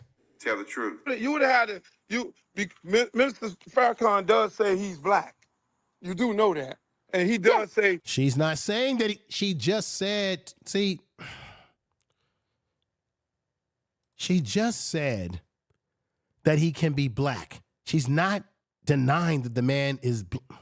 This is why this is the reason why Malcolm X was correct. Have been set up over the white community and over the black community by the white community, and have been made celebrities, and usually say exactly what they know that the white man wants to hear. I just told you a little while ago, these leaders that they call leaders, this included Lena Horne, this included Dick Gregory, and this included comedians, comics, trumpet players, baseball players. Show me in the white community where a comedian is a white leader. Show me. Why do we have entertainers trying to talk for? Let's get back to it. He fights for black people, right? You do know that, right? You do know that. You know that. I know that. If Minister Farrakhan ran for president of the United States, will you have the same smoke that you have for Kamala Harris as you have for Minister Farrakhan? Will you have the same she don't smoke? have no smoke. Well, hold on a second. Now, she's been critical of Farrakhan in the past, but I just think it's an unfair question because I think Rizza Islam had already answered it when he first came up and said he's looked at as different as well as Malcolm X. And Malcolm X has a father who's black American, but he already said Farrakhan, because of his deeds, black people look at him differently. Now, he already said that to you, man. This is crazy. when you really break this whole thing down, let's continue. You say I'm running as a black man for president, and I'm gonna be the second black president of the United States. So you would call him a tether, and you would have the same. I've already told you I don't use that term. I've already told you I don't use that. You're right. She said that already. That's right. You will have the same smoke for him as you have for her. Well, hold on one second. Let me answer that. But I'm going to answer it in a nuanced way. I have criticized Farrakhan for different things. Right, she Here's has. what I will say, though, about NOI. NOI does have a history of helping people who have, especially men, ADOS men and black men, who have been in trouble, who have been incarcerated. So I think that would be Farrakhan would have something more to run on if he ran than just saying I'm black. Facts. Kamala does not have that. No, don't dance around it. No, but he can't say he can't. No, he don't. But no, he doesn't get to run. No, Luke, let her answer. No, he doesn't. So there would be more for him to run on. Kamala Harris doesn't even have a platform right now. What I'm telling you is Kamala Harris cannot run on just being black because she is not black in the same way we are black. And neither is That's a fact what she's saying. Tell the truth. Because she doesn't have a history of the deeds for the black community as someone like Farrakhan. That's just the facts. Do you agree or disagree, everybody in the chat room? Put 7s if you agree. I mean, make sure y'all make comments on this video when this is all over tonight. Let's continue. Farrakhan. His history is different. His lineage is different. His background is different. His people's contribution to America is different than American descendants of slavery. Facts. He is not the same. Now, we appreciate the contributions of anybody who comes to this country and adds to that, and we will judge you based on the contribution you have made individually. But you do not get to come here and say you are the descendants of slaves and sharecroppers and Jim Crow and Reconstruction and try to own that and try to shoehorn When into did she that. do That's that? what we're not having. When did she do that? When did she say she was a descendant of chattel slavery? Her supporters did that. I don't think. I don't give a damn. You said she. The woman that's talking to her has wax in her ear because Yvette Carnell made it very clear that she said it was her supporters that have been saying this. Yvette Carnell never said that Kamala Harris herself said it out of her mouth. They asked her the question, and she said it's the supporters that have been saying this. Now, Yvette Carnell made it very clear, but the woman that you're hearing on here, and I'm going to play it, becomes combative towards her when she already made it clear. Folks need to get the damn wax out of their ears, everybody. She said the supporters said it. She didn't say it herself. She referenced that the supporters have been saying it. She never said that. Yvette, she never said that ever. You don't have to say that explicitly, ma'am. Sweetie, then that's your mistake. That's your mistake. That's not what she said. They asked her the question. She said, that's what the supporters of Kamala Harris have been saying. Damn. See these unproductive conversations that black people get into and are back and forth, and it's all over this woman right here who received money when she was the attorney general or the attorney of San Francisco, when y'all all talk about how she dealt with and treated black men in the system. And this dude right here, Donald Trump, gave her some nice little seed money. Year before either came, Trump donated to Kamala Harris' campaign when she was California Attorney General. Years before either came close to the White House, before both of them came close to the White House, he contributed $6,000, I think $5,000, and his daughter, Ivanka, gave her $2,000 to make sure, and this is a copy of the check right here. I got this from the Midas Touch political show. They get all sort of insights. I played this earlier in the show. For those of you coming in late, you just got a bonus right there because I showed that again. Mistake, because you're listening to other people as opposed to the words of the person.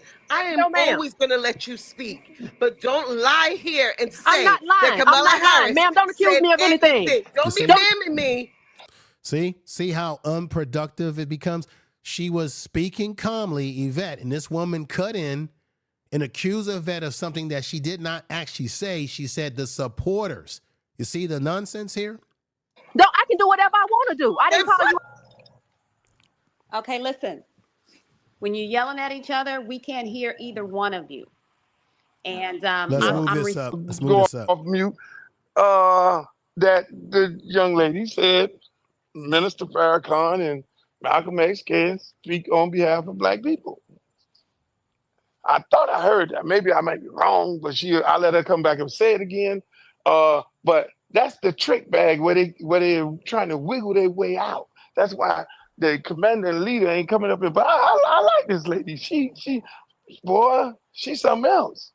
But bottom line, ma'am, y'all get your information from these sources where the lady asked a clear question, and we're going to let her answer that. Where did she say that she was a descendant of slaves? Come on. She asked come on, Yvette. She asked a straight pointed question. Where did she say it? Do you have any receipts?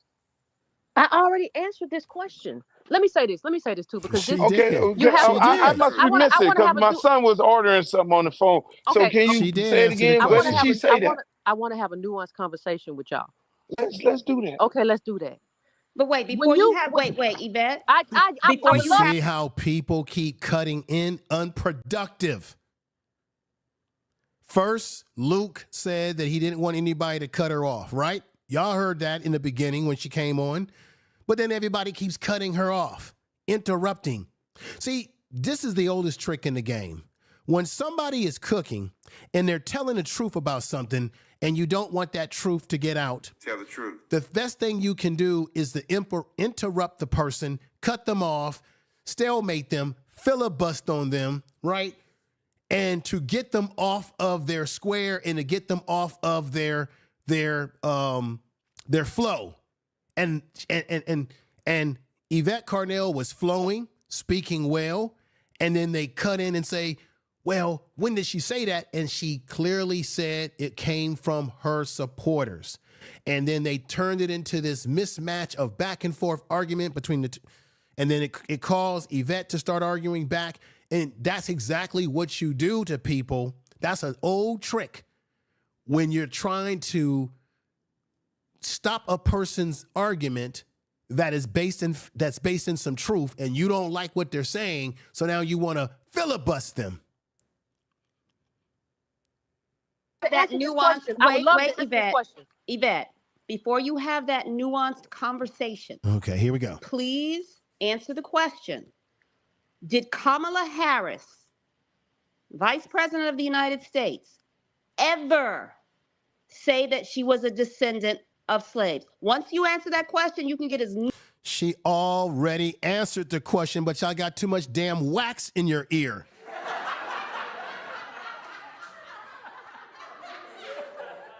Nuanced as you want to, but please answer that question. And if you can't answer that question, we're gonna have to move on to somebody else.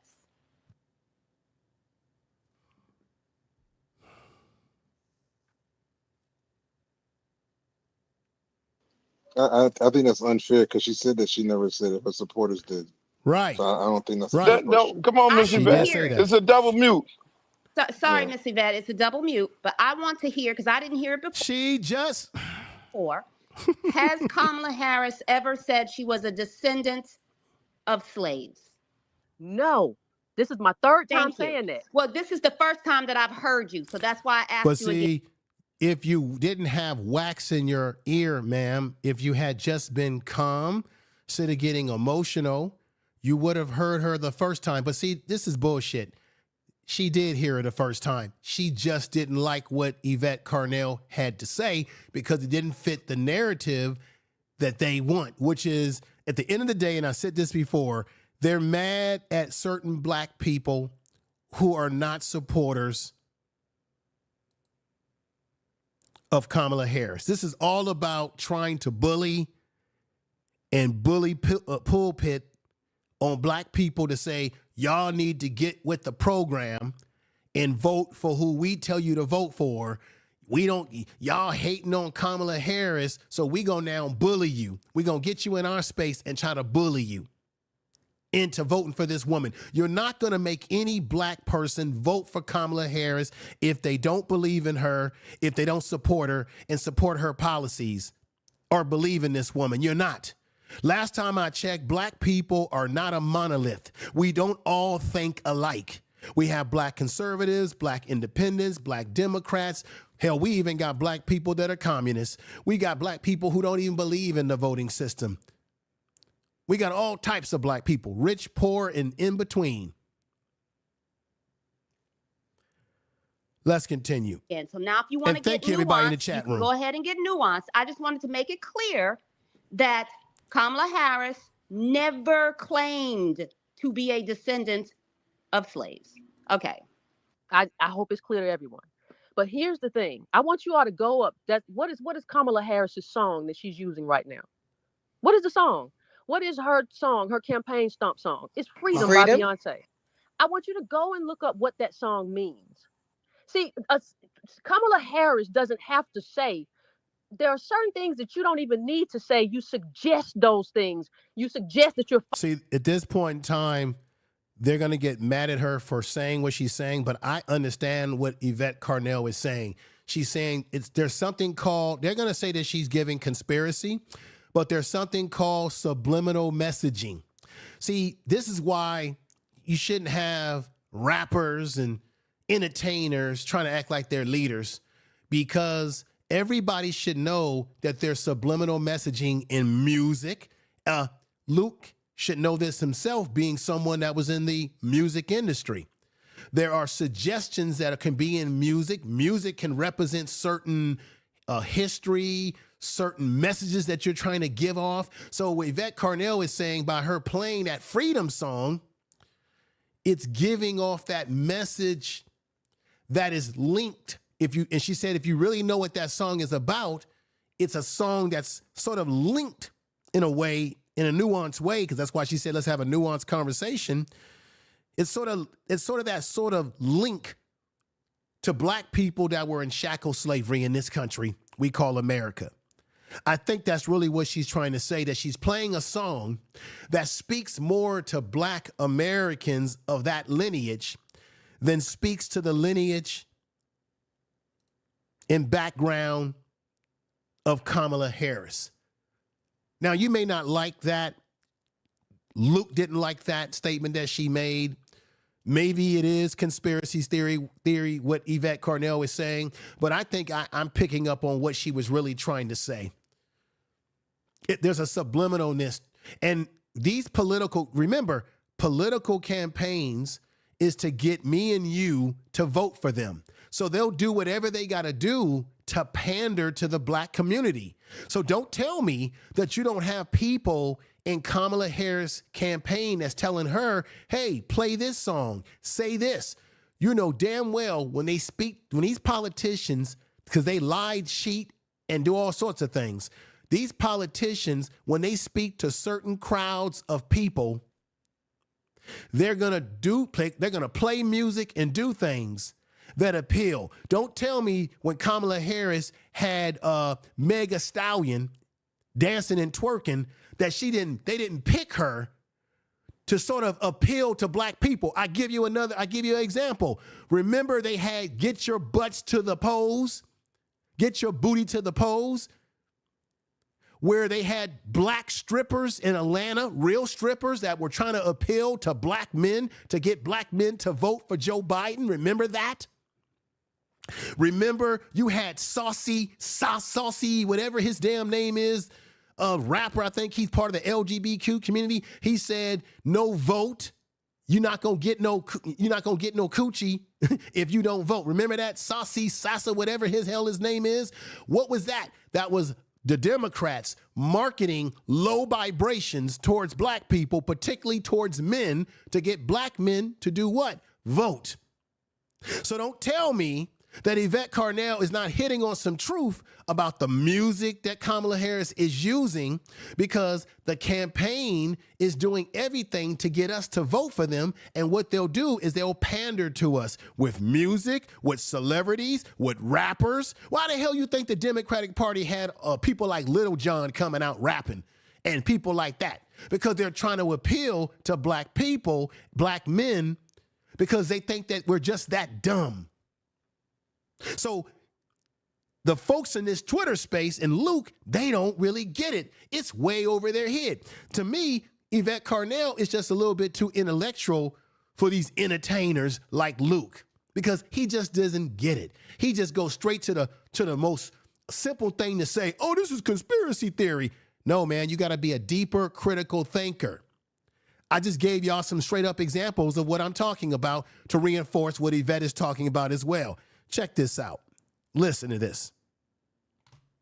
Fighting for a certain group of people, even if you're not those people. Barack Obama did the same Tell thing. me I'm Come wrong, on, y'all. Yvette. Don't do that. Come on, Yvette. You turn into a conspiracy theorist, Yvette. See? You talking What did I about just songs and lyrics and things like that, and you want to claim that because she got the freedom song, she's trying to say that she indirectly. But Luke, Didn't I just say they did two things to get black men to vote for the Democratic Party?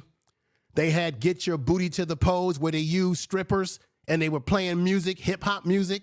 They got the other guy, the gay rapper with the beard, Saucy, whatever his name. They used him. They use music because they know that black people like rap music, hip hop, or what they think we like. So Yvette Carnell, I'm gonna say it again, she's 100% right on this. The Democrats use all these little subliminal things to get into our minds and hearts to go out and vote. Wasn't it black women,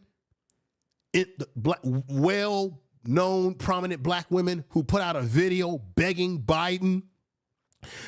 Joe Biden to put Kamala Harris on the ticket, putting out a subliminal video messaging, Joe Biden, please put Kamala Harris on the ticket. Huh? It's all symbolism. All they've been giving us is all they give black people, both Republicans and Democrats, is they give us symbolism, and we buy it and eat it up like cookies, y'all. It's crazy. She descended a slave and chattel slave and all. You can't do that, Yvette. You know you can't do that. But hold on, honestly though, Luke, we get. I got one more video to play for, one more audio. It's a short audio before we end the program tonight. Let's get through this. We're almost through this one right here. We're getting away from the topic of the room, because I didn't think this was going to turn into a Kamala Harris. No, it was going to turn into that. That's what it was going at, because that's half of the issue. But Yvette, again, I'm going back. Yvette, I like you. You're a very smart lady, intellectual lady. If it's good for the goose, it's good for the gander. Correct? You don't believe in that. So if you say you say that parents of islanders, or what you say you don't use the tether, if you say that they can't speak on behalf of black people, I don't think that. Let's let it play. In this country, then that means you're saying it to Minister Farrakhan and you're saying it to Malcolm X. Would you agree or disagree? I don't think she's saying that. I agree that none of those people have ADOS as their lineage, and they should not. They didn't say that. They did not say that. The question is, can it? First of all, Malcolm X's father is Black American. He was a freedom fighter. He was a Garveyite.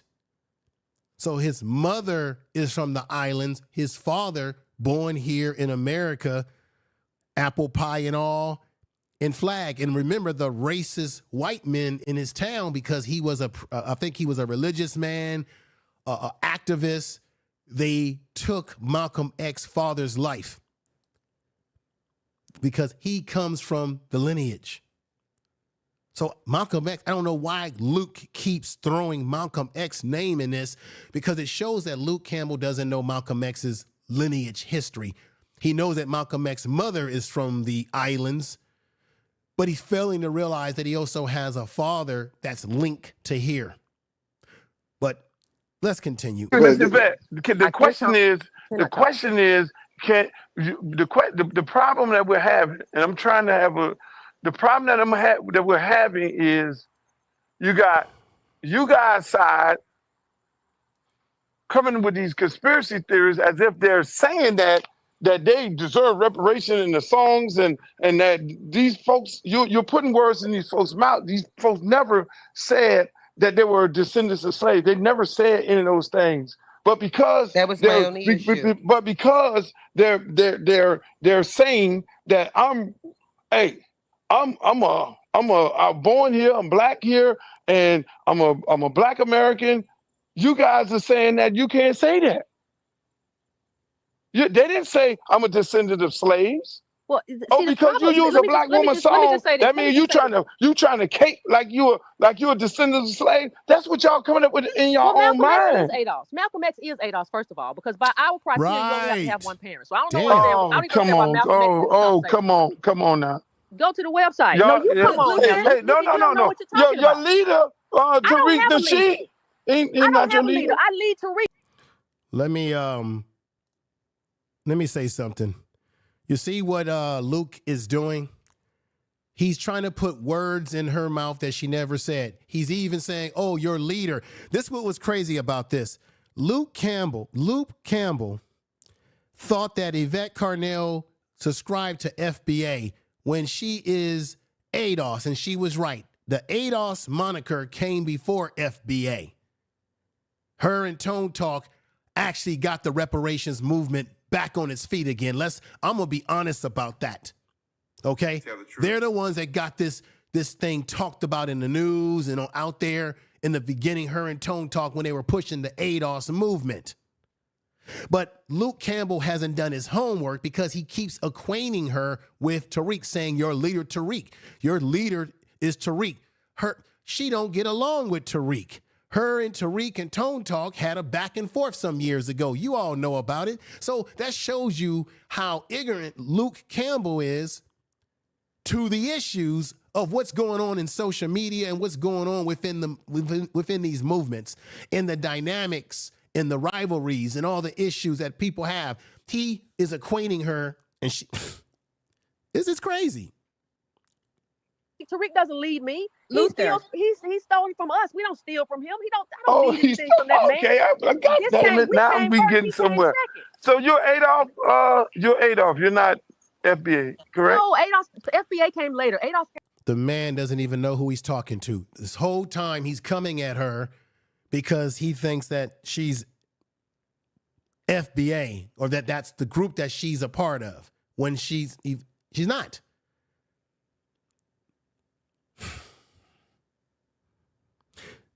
Some people should not be in these conversations. In the white community where a singer is a white leader, or a dancer or a trumpet player is a white leader. These are... You hear what I'm saying? Y'all hear what I'm saying? You hear what Malcolm X is saying? Tell the truth. Just silliness. Came first. So, all right. So Luke, can I ask you a better question? All right. So ADOS, right? It means American descendant of slavery. Now, is that United States Americans who descended of slavery? Yes, oh God! No, hold on. Let me finish. Is that no, American descendant? No, we're not gonna let you finish. We're gonna shut you off. This is what he's trying to do, y'all. So we know that we live in this is the Americas, right? And in the Americas, you got South America, you got North America, right? Which is where we live, right? And so this dude thinks that he's got a trick bag by saying, well, if you're going to use the term American descendants of slavery, then we're in the Americas. So that means people in South America and people within the Americas, Mexico, all this whole area, anybody could claim to the lineage. And Yvette tries to tell him, no, it means the United States of America. It's about North America. It's the United States of America. And I've heard people try to play that little trick, but it doesn't stick. It's about United States of America, and she clearly puts it out there from the 1865 all the way through what? Slavery, Reconstruction, Jim Crow, Black Codes. None of those other folks in those other parts of the Americas, whether it be South America, they didn't go through any of the things that Black people in America went through. It's a different lineage, a different situation. But she's going to break it down here as this guy thinks that he's got a one-up on her. Slavery can be any of the American countries. See, here we go. Up and down the Western Hemisphere, because there were slaves all over the place. So technically, those slaves in South America would have to make a claim against those that enslaved them in South America. For example, Brazil. We know that the largest number of Black people from the continent of Africa were dropped off in Brazil by the Portuguese. The Portuguese were involved in the slave trade. The Arabs were involved. The Europeans were involved, right? You even had Africans. Let's be real. We've even had some of these African countries or territories in parts of Africa, because Africa is a continent, right? We know that some of these countries that went by different names were involved in assisting in the slave trade, okay? Let's keep that completely clear.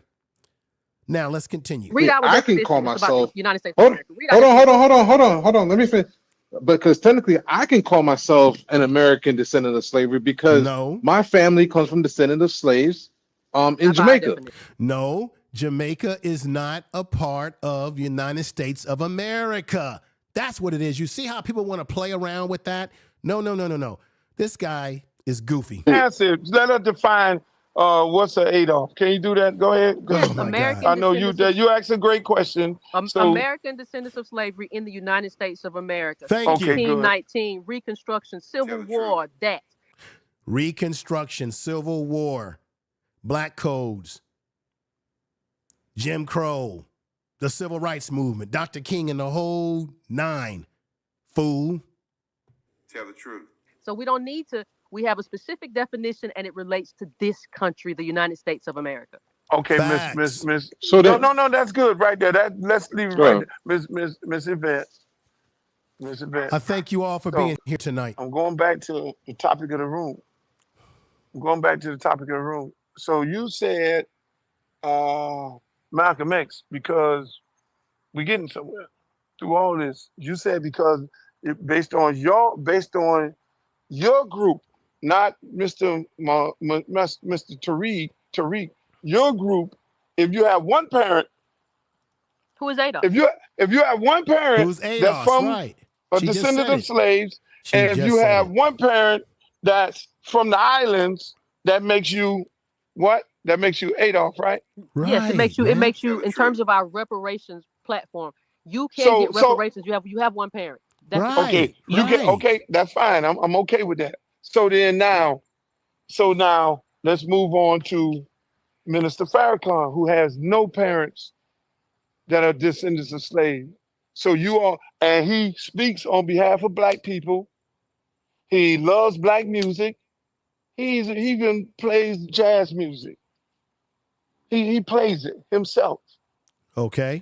He has true. Black entertainers. True. Right. And he has fought for. And Luke, Black people have no problem with Farrakhan in terms of looking at him as a Black person. No one has never said that Farrakhan wasn't Black. And Farrakhan has gotten certain respect because Farrakhan has done deeds for the Black community. Rizza Islam said it best. Kamala Harris doesn't have a record of deeds that's specifically to Black people. Damn it, do I need to play that video? Damn it. Do I need to play this video? Do I need to play this damn video? Damn it. Let me go ahead and play this video. My God, everybody. Let me play this video for you.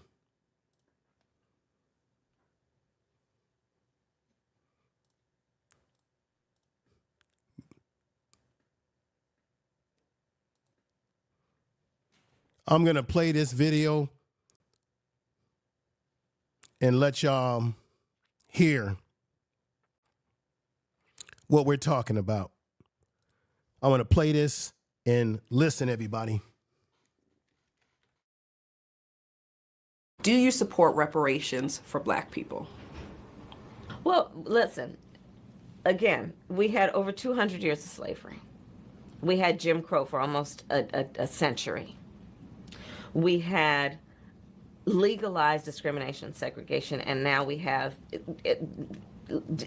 segregation and discrimination that is not legal but still exists and is a barrier to progress. We have disparities around housing. We have disparities around education. We have disparities around income. And we have to recognize that everybody did not start out on an equal footing in this country. And in particular, Black people have not. And so we have got to recognize that and do something about that and give folks a lift up. That's why, for example, I'm proposing the LIFT Act. Give people who are making $100,000 or less as a family a tax credit, which will benefit and uplift 60% of Black families who are in poverty. So by default, it affects Black families, but there's not a particular policy for African Americans that you would explore. But no, if you look at the reality of who will benefit from certain policies, when you take into account that they're not starting at the same place and they're not starting on equal footing, it will directly benefit Black children, Black families, Black homeowners, because the disparities are so significant.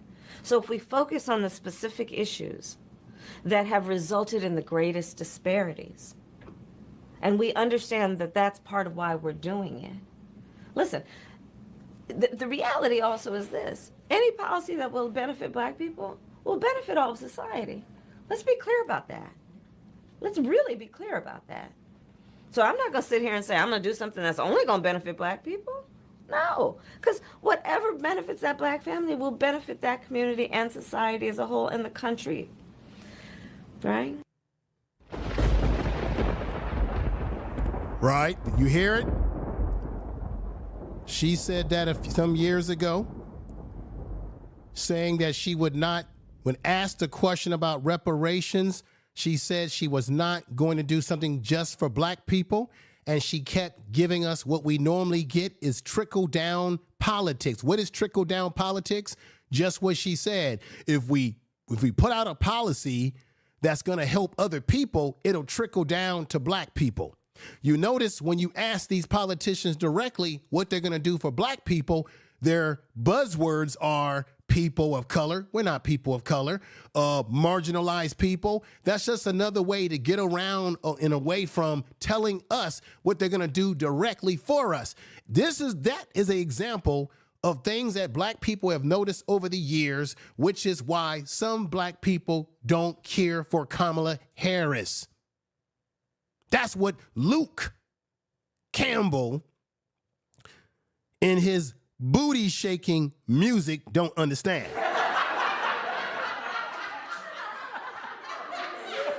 That Black people who feel some kind of way about her, we didn't come to this conclusion, or those Black people didn't come to that conclusion yesterday. They came to these conclusions over a number of incidents and situations in which we have looked at Kamala Harris as not a very genuine person. Any audience can see that. Just like you watching and listening in the chat room tonight. Let's get back to this. Black Power movement, Black people in America and around the world. So you say to Minister Farrakhan, what? I would say he is an ally to ADOS in this country. He an ally. Right. So why would he not be? Kamala Harris ain't an ally? That failed to be seen. He played the same music. Hold on. Stop it. I'm going to say it again. Rizza Islam already explained it, that Farrakhan and those like Malcolm X, their deeds. You judge a person by what they do, not what they say. You judge a tree by the fruit that it bears. When Rizza Islam came up, you were rude to him and said that he wasn't a follower of Farrakhan when he explained why Farrakhan would be respected, because Farrakhan has done some things Whereas Kamala Harris doesn't have that type of record with black people. She doesn't have what we call, for a lack of a better word, she doesn't have street cred. Tell the truth. Damn, Luke.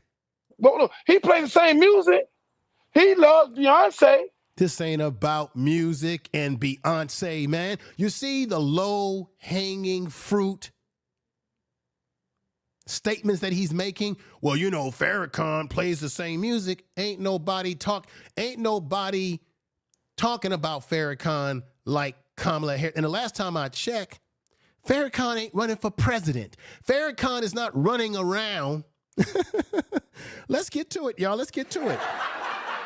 Farrakhan is not running around politicking like Kamala Harris. All right? He's not going on shows and saying how much he's going to do this and do that when he's already, right? He's not asking for you to vote for him. He's not asking for your vote. He's not pandering to black people, right? He's not a politician.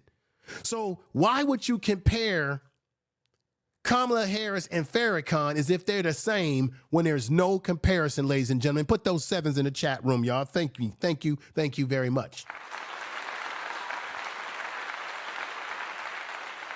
Makes no sense to me, y'all. How y'all feel about this tonight? He didn't entertain all the top entertainers to his house. So is he caping? No, my question is, Right. Yvette Carnell made a good point. She said Eminem likes hip hop. Does that make Eminem down with black? Wow. So Luke wants to make it about whether somebody if that's the case, we could call a whole bunch of other people. All right. There's a whole bunch of white folks and other race of people who like to listen to black music, date black women, and go to black events. Does that make them down for the people? Does that give them street cred with us because they like our music? Luke, you know this. When you do your concerts, most of the people in the audience are white folks at these rap concerts. So please, man. Woo! Is he acting like as if he a descendant of slaves? Because he entertains all the entertainers? Based on what you just said. Luke, you know good and well, you can go to a hip-hop concert right now and see a mostly white audience. The kind of music that you listen to is not how we define it. You just mentioned. Right. The music that you listen to does not define lineage. This is what Luke doesn't seem to understand. He's caught up in the issue of who do you define as black? Yvette Carnell and many others are talking about lineage.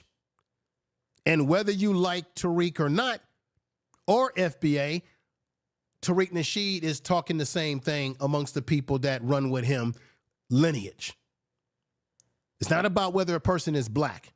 Hell, we got plenty of black people in this country and in this world that are black, but everybody that's your skin, everybody that's your kinfolk ain't your kinfolk. You got black people that's black is black just like you, of the same lineage of you or not, and they'll throw you under the bus. We see it every damn day. We see it on YouTube. So just because someone's black like you don't necessarily mean they got the same mindset as you, that you're on the same page. No. Not always. Her music. You just came up with this whole conspiracy theory because she playing Beyonce, who loves her, and you're... No, it wasn't conspiracy. It was a nuanced, subliminal imagery through the music. Music has always been used to push subliminal messaging and imagery. I gave y'all 2 examples tonight of the Get Your Booties to the Polls ad in the Saucy Santana, I think is his name, talking about if you don't vote, you won't get no, coochie. Both of those were messaging that was geared towards black men that use sex, that use music, and all sort of suggestive things to convince us to vote. You're saying Kamala is parading around like she's a descendant of slaves and a Pan-African and everything. No, I'm not saying that. You see how he's moving the goalpost? Nobody said anything about Kamala Harris pushing Pan-Africanism. Nobody said that. Nobody said that. Yvette Carnell said herself that her supporters are pushing that narrative. No. Man, I think Luke needs to get the wax out of his ears, too. Tell the truth. That's what you said. No, I'm saying that, listen, when Kamala says there used to be a little girl who was bused, and I was a little girl on that bus. When Kamala uses that freedom song, and when her entire team fights for her blackness, that is a suggestion. Just like when Obama did it, that was a suggestion. Right. Obama played the same game. Kamala Harris is Obama 2.0. He played the same game on black people with all that hope and this and that. Let me break something down because I'm from California. I worked in Berkeley. There's Berkeley High. There's some elementary schools there. Remember when Kamala Harris was running to be president the first time against Joe Biden before she became his running mate? And she got into a debate back and forth with Joe Biden about her being that little girl that was sent to busing. She was sent to school in a place called Berkeley, California, or what we call it in the Oakland area, Zerkly. If you know anything about Berkeley, California, you have Cal Berkeley University. It's one of the most liberal, one of the most leftist places in this country. So much, I'm going to bust y'all bubbles tonight, so much that Berkeley has, I think, either one or two elementary schools named after Malcolm X. I think one elementary school. Also, Berkeley celebrates Malcolm X's birthday. On Malcolm X's birthday, you get the day off from school and people get the day off in Berkeley, Zerkly. Now,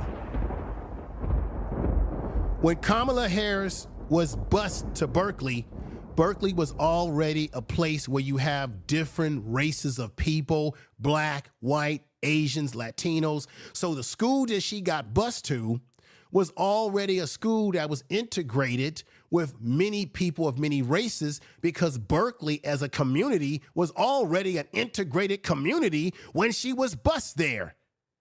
I know this because I worked in Berkeley, lived in Oakland, lived in San Francisco, from the California area where she got her start as attorney or as district attorney. I remember she came. This is how I know her.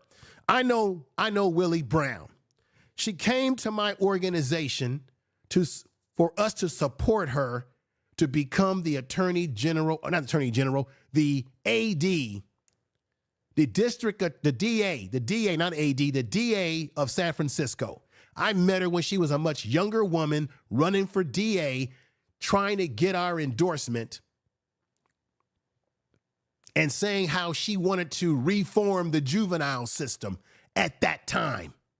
We're talking about years ago when I think I was in college, might have been a junior or sophomore in college at that time. And of course, yes, Willie Brown had a lot of political clout and he did things to help her. Whether they were messing around or had a relationship, that's their damn business. I don't really care because we know that Donald Trump messes around with strippers, all types of sleazy women that he's had to pay off. We know that he messes around with women. He was messing around with the woman that he had to pay off when his wife gave birth to his child. We know that this man has this man ran around with Epstein. Do you know that he brought the plane that Epstein was flying around when he was messing with underage females? Donald Trump brought that plane and tried to change the serial number. He's flying around on a plane that belonged to his buddy Epstein. And did y'all know that Donald Trump used to have pageants for teenage girls and only had grown-ass men there looking at the girls and smoozing with them? Donald Trump, that's in his background. Ooh, I could pull a lot of shit up. And y'all telling somebody to vote for him? All these political pundits ain't worth a bag of fries.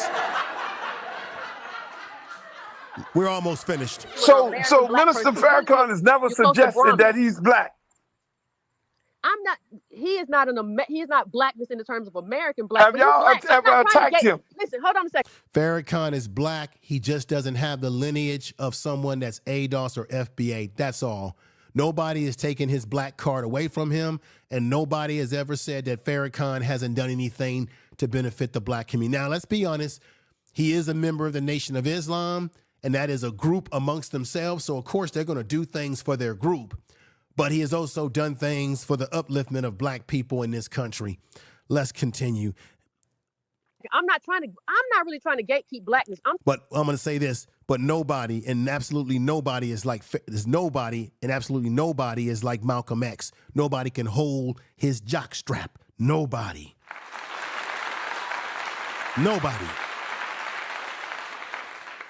Trying to gatekeep lineage. So if he wants to call himself black, I have no issue with that. I have an issue with when you all go to the Caribbean Day parades, y'all know that everybody is Caribbean. But you I don't claim that. Caribbean. Minister Farrakhan Caribbean. Yes. When you go to Caribbean Day, I know that's not my day. I'm not Caribbean. If I go, it's just to enjoy and watch stuff. Yvette, you dancing, Yvette. You're dancing, Yvette. No, I'm not. Yvette made sense. If you go to a Caribbean, like a Jamaican celebration, for example, I'm not Jamaican, right? I might go to that celebration and enjoy that celebration, right? But I'm not Jamaican, so I'm not going to run around saying I'm Jamaican when I'm clearly not Jamaican. I'm not going to run around and tell Jamaican people what their history is when I'm not Jamaican. I'm certainly not going to go somewhere and say, well, Jamaican people don't deserve reparations for what happened to them in Jamaica. I'm certainly not going to do that. I'm going to simply enjoy the culture, take it in, but I'm not going to tell Jamaican people what they should think and what they should be doing and act as if I know more than Jamaican people about their history, their heritage, and their background and what happened to them in the place that they came from. That's just the way. That's showing respect for other people. That's all, everybody. I thank y'all tonight. I really do. It's been a hell of a show tonight. But before I get out of here, let me go into another studio because I want to play something for you, a rebuttal from one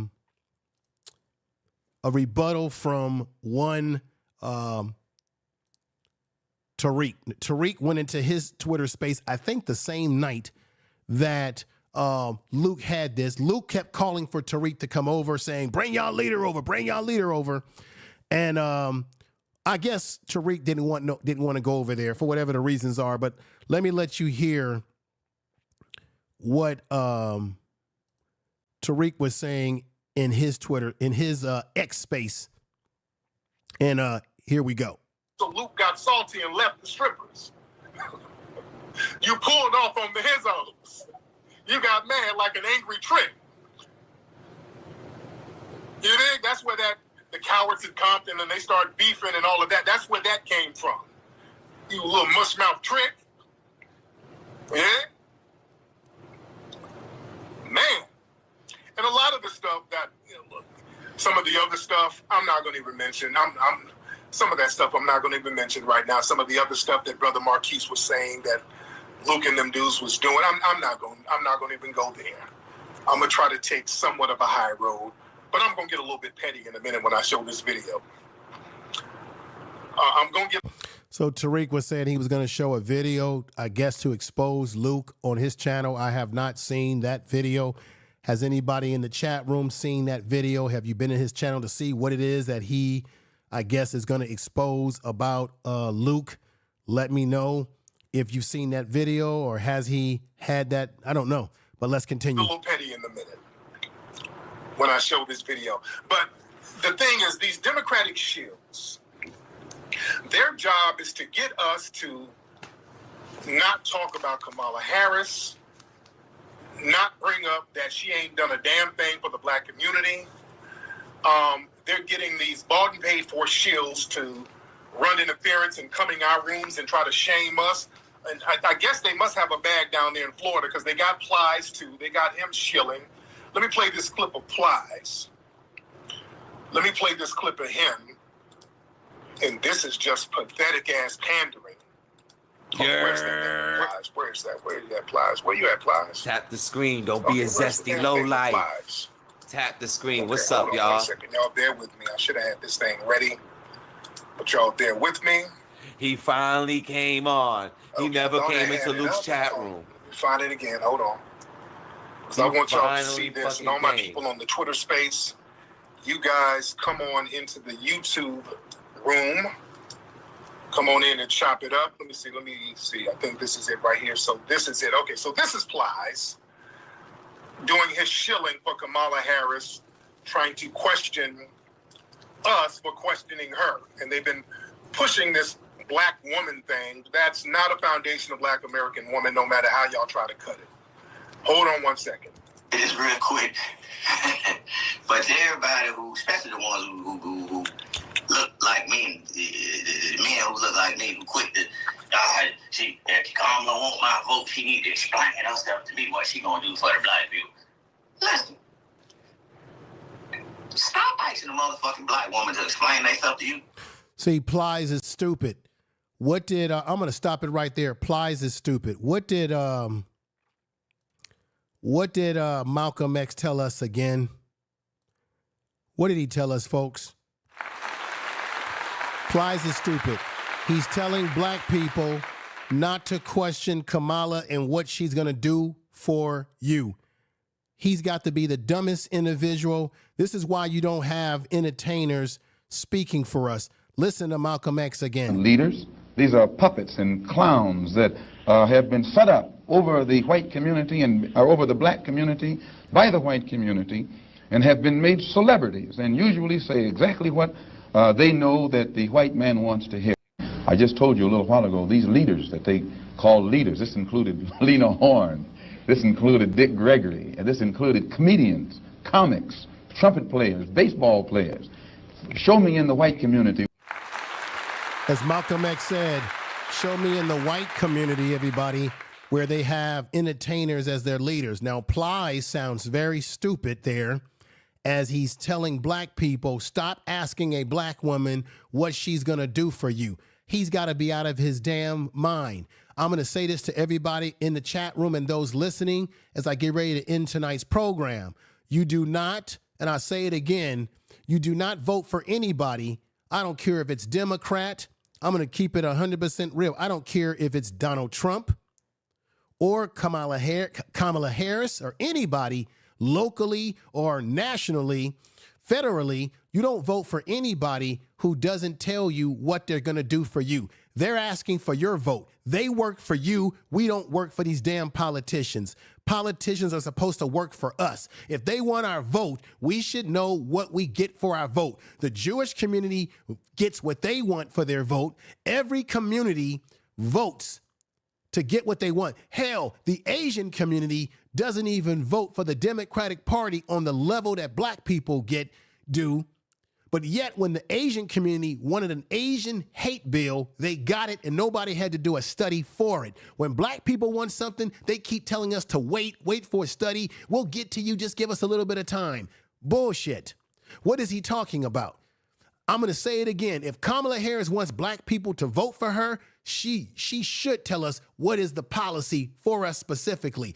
Nobody should vote for anybody you should not vote for anybody without knowing what you get for your vote. So for that idiotic rapper, Plies, or whoever the hell he is, the ignorance of him, to tell black people to stop asking her what she's going to do for you, that's a foolish thing to do. He would never tell the Jewish community not to do that. He wouldn't dare tell the Asian community or any other community not to ask the politicians what they're going to do for you. We have a right, and you shouldn't vote for anybody who just says, vote for me, and you don't even know what you get out of it. How foolish. How foolish. You have to laugh to keep from crying.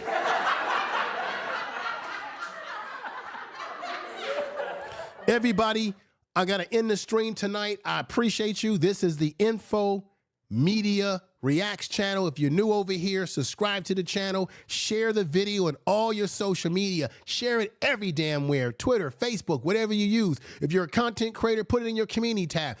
Tell somebody about the channel, okay? Around the block, down the corner, and up the street. Tell somebody, a family member, a friend, people that are interested in this type of content, share the damn video. I really appreciate you all in the chat room for rocking with me tonight. Thank you, everybody. Peace and respect to you all out there. I'll be back with another video at some point in time. You know, this channel is a channel where I do a lot of uploaded videos. And then when it's a hot topic like this, I may go live from time to time. If you appreciate the show, definitely hit the likes. Bring those likes up, up, up, up and away. Share the video. Subscribe to the channel if you have not. You are listening to Information Man. Please make sure to subscribe to his channel. Thank you. Y'all take care. Peace. Good night, everybody. Peace. I appreciate everybody out there for watching the program tonight. Thank you. I hope y'all enjoyed the program. Make sure you leave plenty of comments in the comment section of this video. Appreciate you. Pretty face I never seen before. Got me thinking things I never thought. Got me thinking far out of place. Tell the truth. Something feeling different in your presence. You got me invested. Every other one coming in second. Your feelings are feelings I won't mess with. Shut up and I got no place to exit. Running lines through my mind, you think you're tired. Don't know why I think I'd have the chance to change my fate. Cause if this wasn't destiny, you know I'd have to turn up everything to find the world where you'd end up with me. Not just talking about the weekend. You will never catch me sleeping. I'm in for all seasons. Don't gotta ask me twice to treat you right. I'm by your side, it's better away. I'm gonna try to put you first. You walked by, I'm asking you, say, pretty You are listening to Information Man podcast. got me thinking things I never thought. Got me thinking far out of place. Something feeling different in your presence. You got me invested. Every other one coming in second. Tell Tell the truth. Feelings are feelings I won't mess with.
Tell the truth.